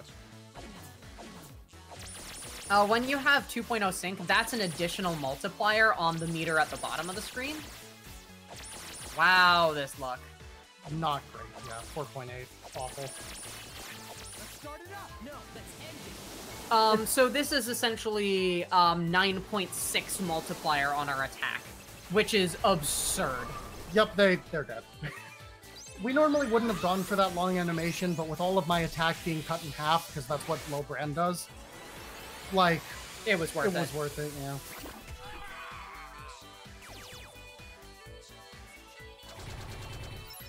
That's how it's done.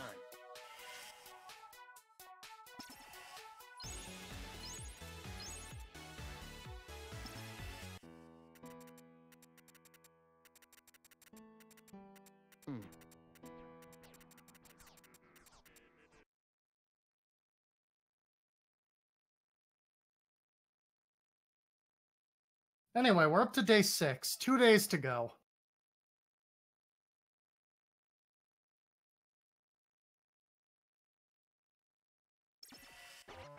What? So today we're gonna go to Cat Street because we want to see Mr. Hanakoma and be like, hey, are you actually the bad guy? And also because we haven't looked for Konoichi there yet. Now, oh, bad luck off the bat! So this day is complete luck. We this walk is the to most Cat Street and then we walk back, and that's the entire day. There's no mandatory fights. There's one, but well, sort of. Sort of. So today of all days, today and tomorrow, I suppose to some degree, I don't think so. Come on. is the Big Money No Reapers Day. To those of you familiar with the game show Whammy, I like that reference because I think I'm cultured. No one is, but everyone knows the reference. No, this chapter does not do, this run does not do the additional chapter. This is just new game.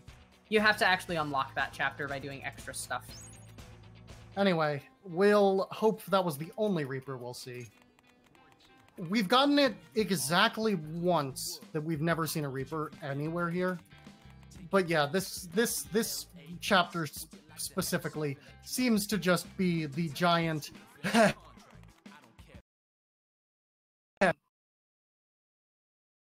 Yeah, I mean, one Reaper is This good is a luck, cutscene, so. not a Reaper. When Yes, the thing there's a pops cutscene, up. but then there can also be a Reaper, I believe. Yeah.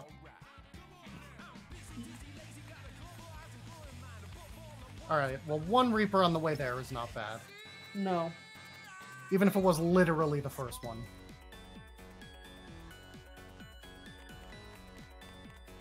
It might have been called Press Your Luck.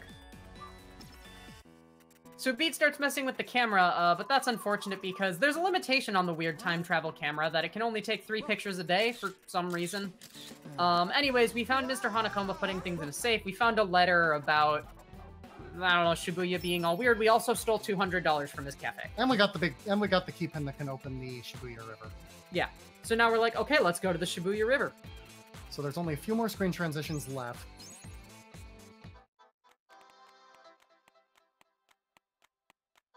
Two to go. Big money, no Reapers, big money, no Reapers, big money, no Reapers, big money, stop! Nope, Reaper. Ah. 2 Reapers is not too bad. It's kind of bad. I mean, really, It's any average. Really, any Reapers is bad, but... Yeah. There's about 4 minutes of RNG in this chapter, which is not good when it's at the very end of the run. It's fairly frustrating, but, I mean... We have been on PB pace countless times and gotten here. And by countless, we mean like, I don't know, 4 or 5, because we haven't done that many runs of this game, because it's a 3.5-hour run. We've done the most of anyone, I think. I mean, that is definitely true. Oh, there was another penguin. Excuse me, these are pop twins.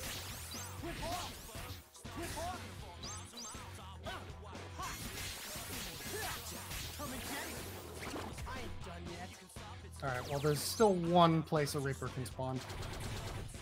That's how it's done. God, 3 is awful. Yeah. This is bad luck. It's because you're retweeting Aura.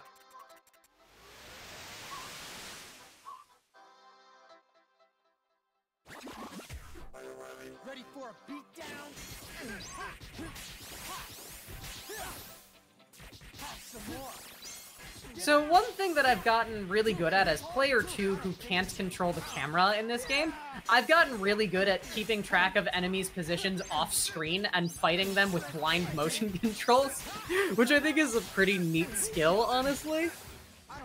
So if you ever see me just like waggling my Joy-Con off screen, I'm probably hitting whatever's there, honestly, which is something I'm very proud of. That's how it's done. Yeah, that was bad luck. Anyway, so now there's this, and there's something we really want from this upcoming fight. So I'm gonna set... We want the hard difficulty drop and the best luck, and Hex, please don't die. No. Please don't die. You're not the boss of me. Please do not die. God, always bossing me around. Oh god, this is a bad kids cartoon plot now. With unreasonable overreactions to everything. God, Anyways, I'll this show fight's you, really... I'm gonna die really good. Don't die! Screw you! Why'd you die? Because you told me not to. Because I told you not to! So you can win that fight, but it's a lot faster to lose it. Yeah. It's a shame because the music that plays in the background not quite as good. $5,000! Woo! See, it's because I died. God, I guess you're right. I'm sorry, Kaylee. I hope you can forgive me for my unreasonable reaction that was placed in uncomfortably and unrealistically in order to foster future character development. I'm calling out cartoons right now, don't mind me. You really don't like the first season of Avatar, huh? No! No, I don't! Anyways, now we are just beelining for Shibuya River to go beat up the composer. There's 4 more screen transitions that can have Reapers, and they're really bad Reapers. And no, you can't run away from these fights. So... Oh, moles is annoying. It's better than rhinos, which can dragons, which can happen here. Yeah, this is some pretty crummy luck, honestly. Yeah, it happens. Especially because we're in a marathon, like, it was guaranteed to happen. Oh, absolutely. It's okay. I don't know how we're doing on time, but I think we're fine. pretty significantly We're fine. underestimated, and we're coming up on the end of the game. Yeah, I mean, we have not been playing absurdly poorly. We've finished multiple runs under this estimate that had even worse luck. Oh god. That last one we did was heartbreaking. Who's next? When we were like... I think we were like something like 4 minutes above PB, and then we just kept getting Reapers. Anyway, only 2 more screen transitions. Literally nothing with Liz. That was a good joke from yesterday. Liz and I have a podcast called Literally Nothing with Liz. It's a podcast where we do literally nothing. But you can get a Reaper after this cutscene, which totally kills the dramatic tension. That sounds a lot better than the other podcast you do. I mean, honestly, you totally shouldn't listen to Setting the Record Queer. Are we just plugging ourselves now? You totally shouldn't listen to Setting the Record Queer, because I know people who watch a stream like this totally don't want a podcast where queer people interview other queer people about the cool things queer people do. Definitely don't listen to Setting the Record Queer at settingtherecordqueer.com. Nice. I think that was subtle enough that we won't get in trouble. Oh, absolutely not. Oh, also, remember how how Konoishi was hiding in one place? She was hiding in Beat's shadow. I don't think we ever said that Konoishi was hiding in one place. I did. Okay, never mind. That was one of her stipulations. She would stay in one place all week.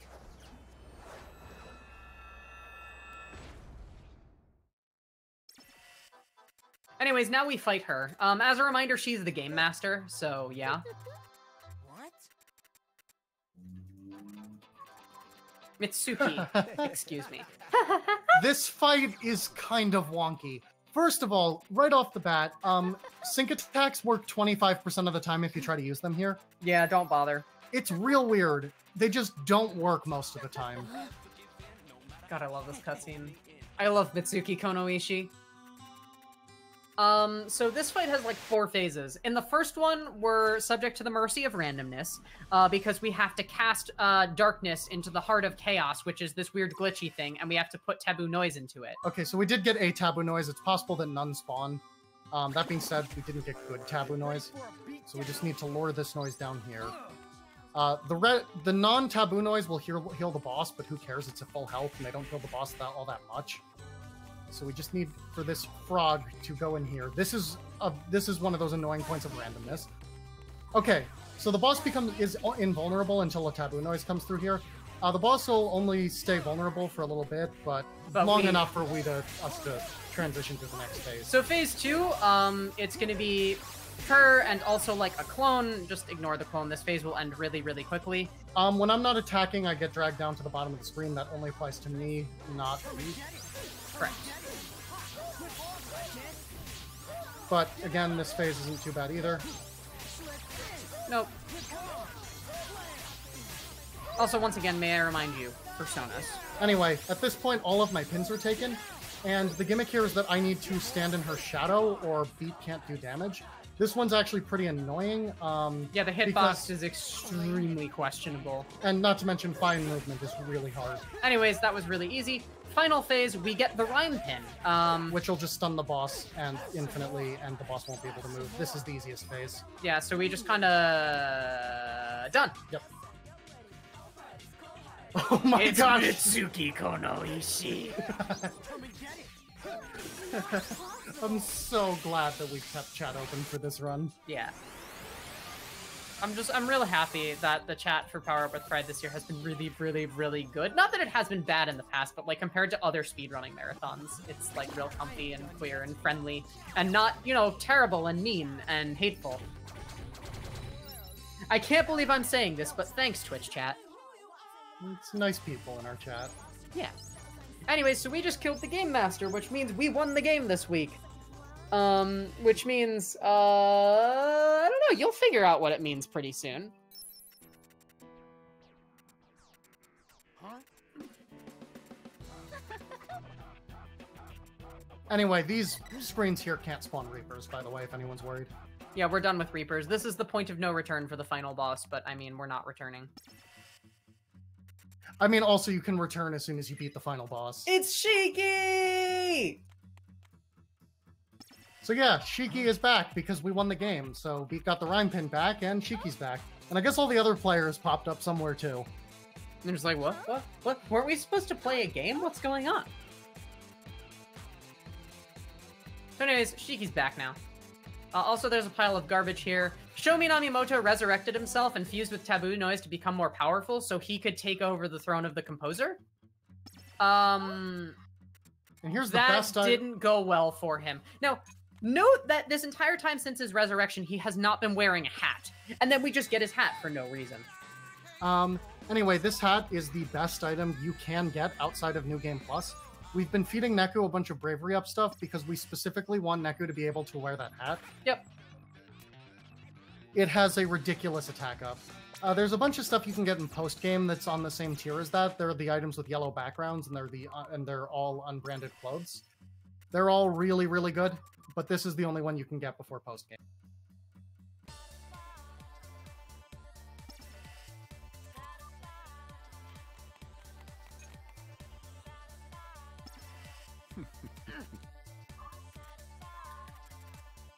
Anyway, Shiki was wearing one of those red pins, so she's brainwashed now. Anyway, now we get to fight the conductor, Shades, whose name I forget. This is, it might come to me, it might not. So His bad name's at Shades. names.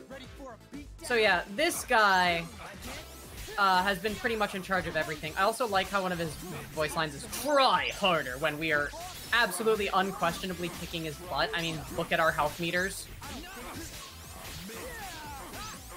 This is Kitanji Megumi, that's his name, aka Shades.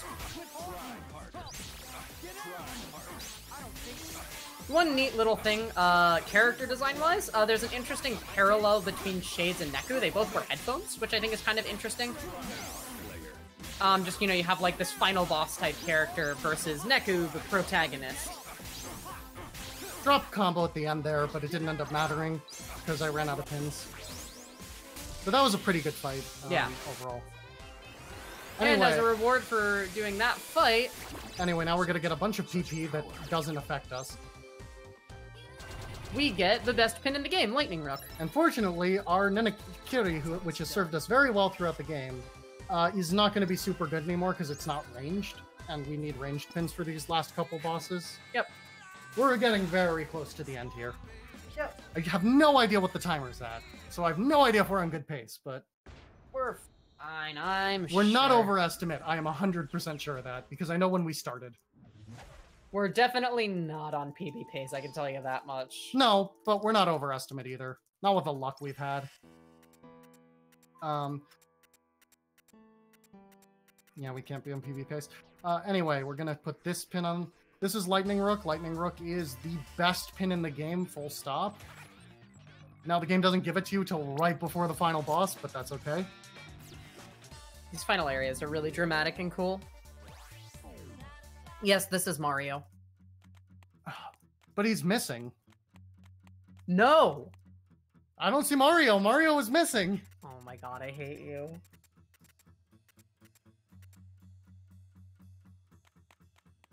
Okay, but real talk, the world ends with you, but with Mario characters. I can't believe Luigi was the composer of a Shibuya! Okay, who would everyone be, though? I don't know. We need to fight bosses. Infinite Neko Dragon? That's Alright, as a reminder... If we don't see Infinite Neko Dragon, please YouTube... someone post in chat someone who has... There's a YouTube link to Hex's channel that said... for a video called Infinite Neko Dragon. And... Alright, so this glitch, we have no control over it. It's happened to us once ever.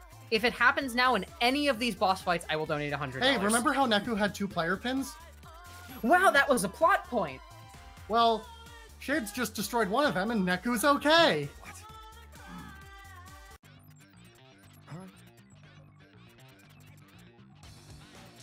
So, now this final fight, this is Shades' persona. It's a snake. Snake.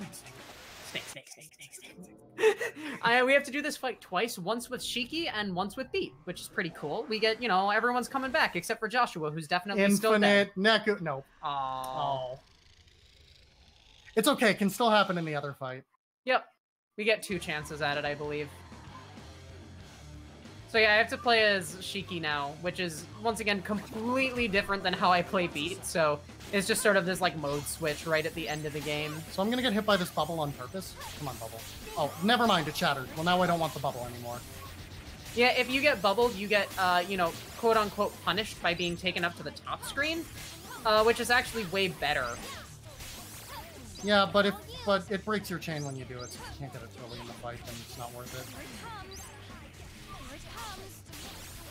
Wow, this boss is kind of we're a jerk. we're kind of not. He keeps staying high where I can't hit him with like any of my attacks. Just get bubbled.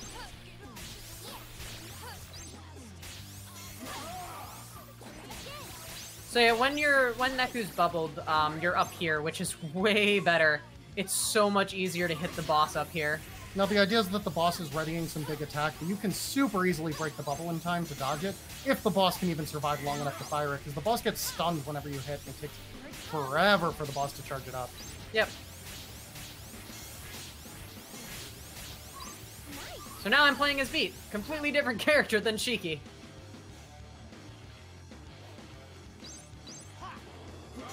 We'll do way more damage as Beat, because Shiki still has those, like, early game equips. Yep. Yeah, there was no chance to upgrade Shiki's gear at any point.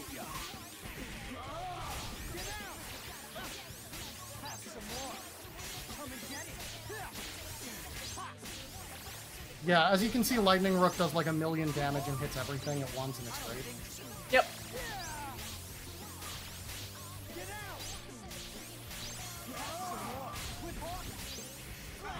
Yeah, Beat Fight's much easier. And I'm done! Can you post the thing in chat? Yes. I have no more video game. Yep. Now, this was true in the original version, but it kind of is a little disappointing for the remake that they didn't let you fight the final boss together with a partner. I mean, it just feels anticlimactic that I've been playing the whole game with Alexis and now I have to do it myself. It was fine when there wasn't a mechanical... Anyway, Joshua was fine! Alright. If we don't see it in the final boss, I will post it. The odds of us seeing it in the final boss are like less than 1%. Yep. That is accurate. We don't actually know the odds, but... Given how many videos of it exist, it's less than 1%. Yeah, no infinite Neku Dragon.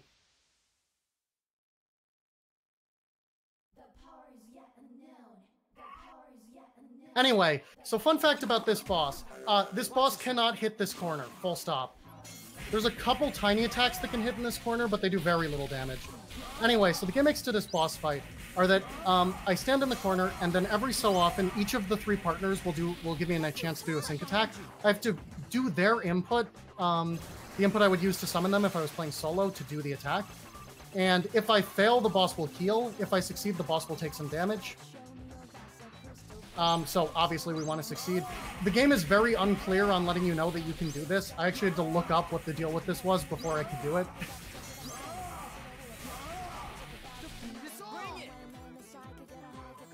By the way, time is coming up at the end of this fight. There'll be a big button I press, and that'll be time. Yep. Oh, I got bubbled. Getting bubbled here is bad because you have to watch this cutscene.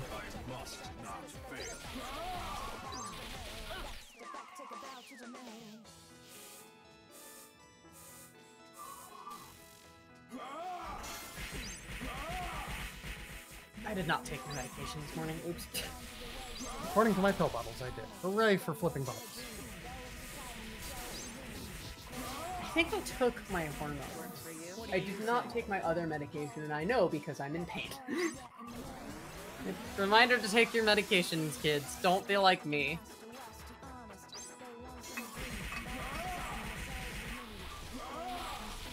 So yeah, we want to hit as many heads as possible with both the chains and the lightning. Oh, I must have gotten bubbled again.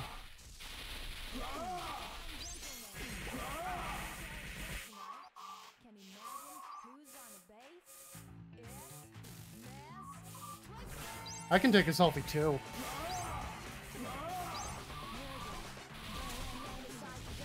Proto's taking a selfie. I hit the capture button on the Switch, which will pick up in the capture. And time.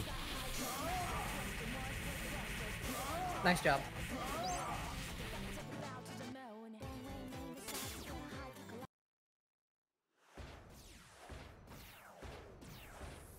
How'd we do?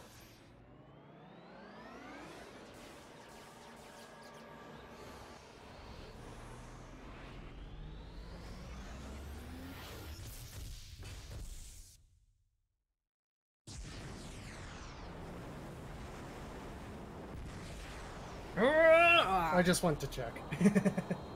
That's not bad. We're underestimate.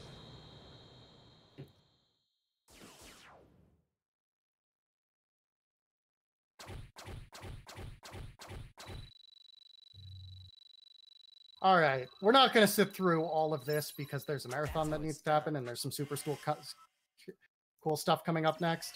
Space Mouse! But we'll just... Space Mouse! Yeah, Space Mouse. Stay tuned for Space Mouse! I'm excited for Space Mouse. But before we go, real quick, let's just give a recap of what's happening here. Joshua was the composer all along. And the game that we were playing, within the game that we were playing, all took place within a greater game between Joshua, the composer, and Megumi Kitanji, the conductor, to decide whether or not to keep Shibuya alive. Joshua was like, I don't like Shibuya anymore. I'm gonna murder everyone. And the composer was like, or the conductor was like, hey, no, don't do that. Okay, beat me in a game, except I'm not gonna play. I'm gonna pick a proxy to play. And then he picks Neku Sakuraba, and yeah.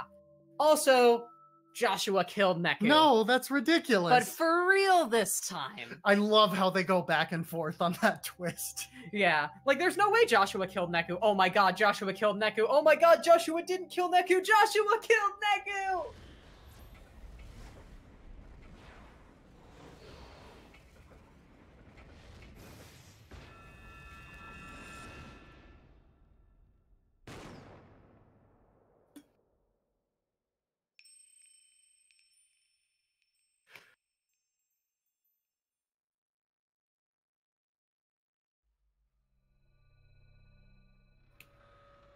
Blew it.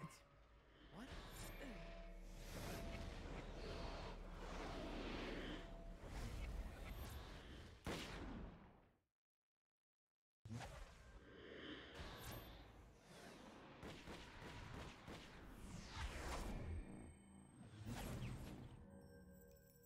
All right, well, we can leave this off at the end of this cutscene, I think, because we do not want to watch. As cool as they are, we do not want to watch the like 10-minute credits. Thanks everyone so much for watching this. Do not go anywhere. There is so much. Space Mouse! I mean, Space Mouse is. Oh, I get to immediately go panic setup because I'm restreaming right after Space Mouse. Yeah, and I'm hosting. Yo.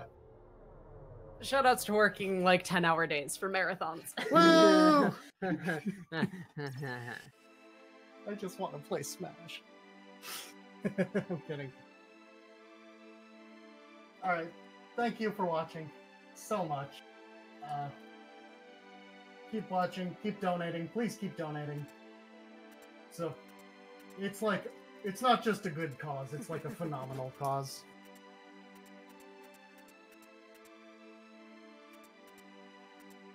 You're not mashing the right buttons.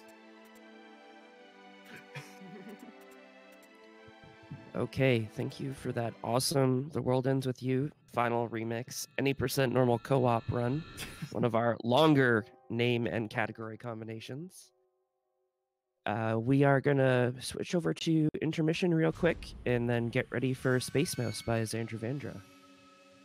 Space Mouse, Space Mouse, Space Mouse, Space Mouse, Space Mouse, Space Mouse, Space Mouse.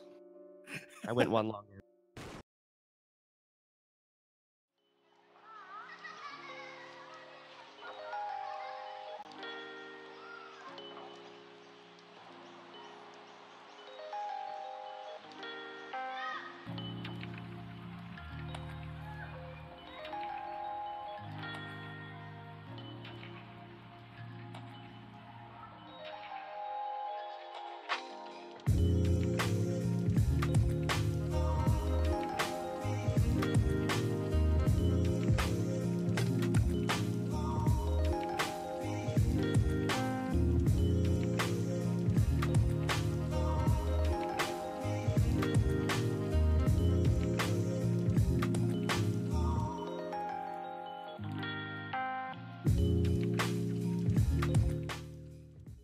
All right, so we actually got some donations during that run that put us over 5K, which is amazing. Thank you all so much for helping us reach 5K. Just over an hour into just over a day into the marathon. That's so amazing.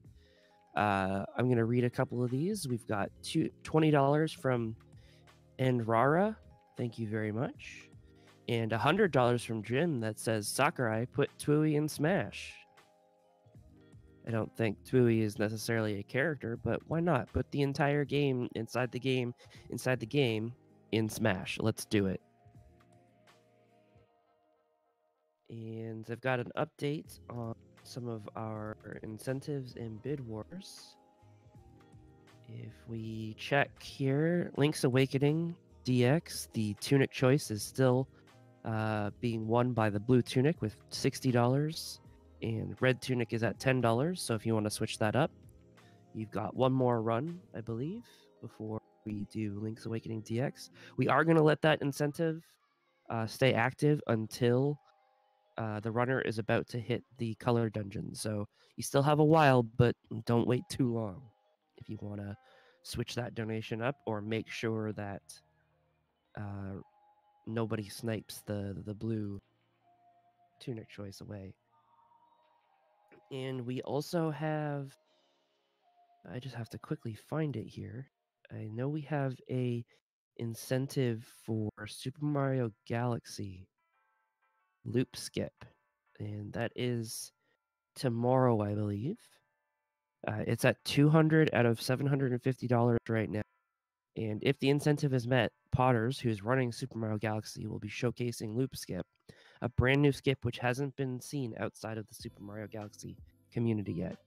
That's a really cool incentive. That's the next one coming up that's going to add content to the marathon. So that's a really good one to donate towards if you're looking for something to put your money towards.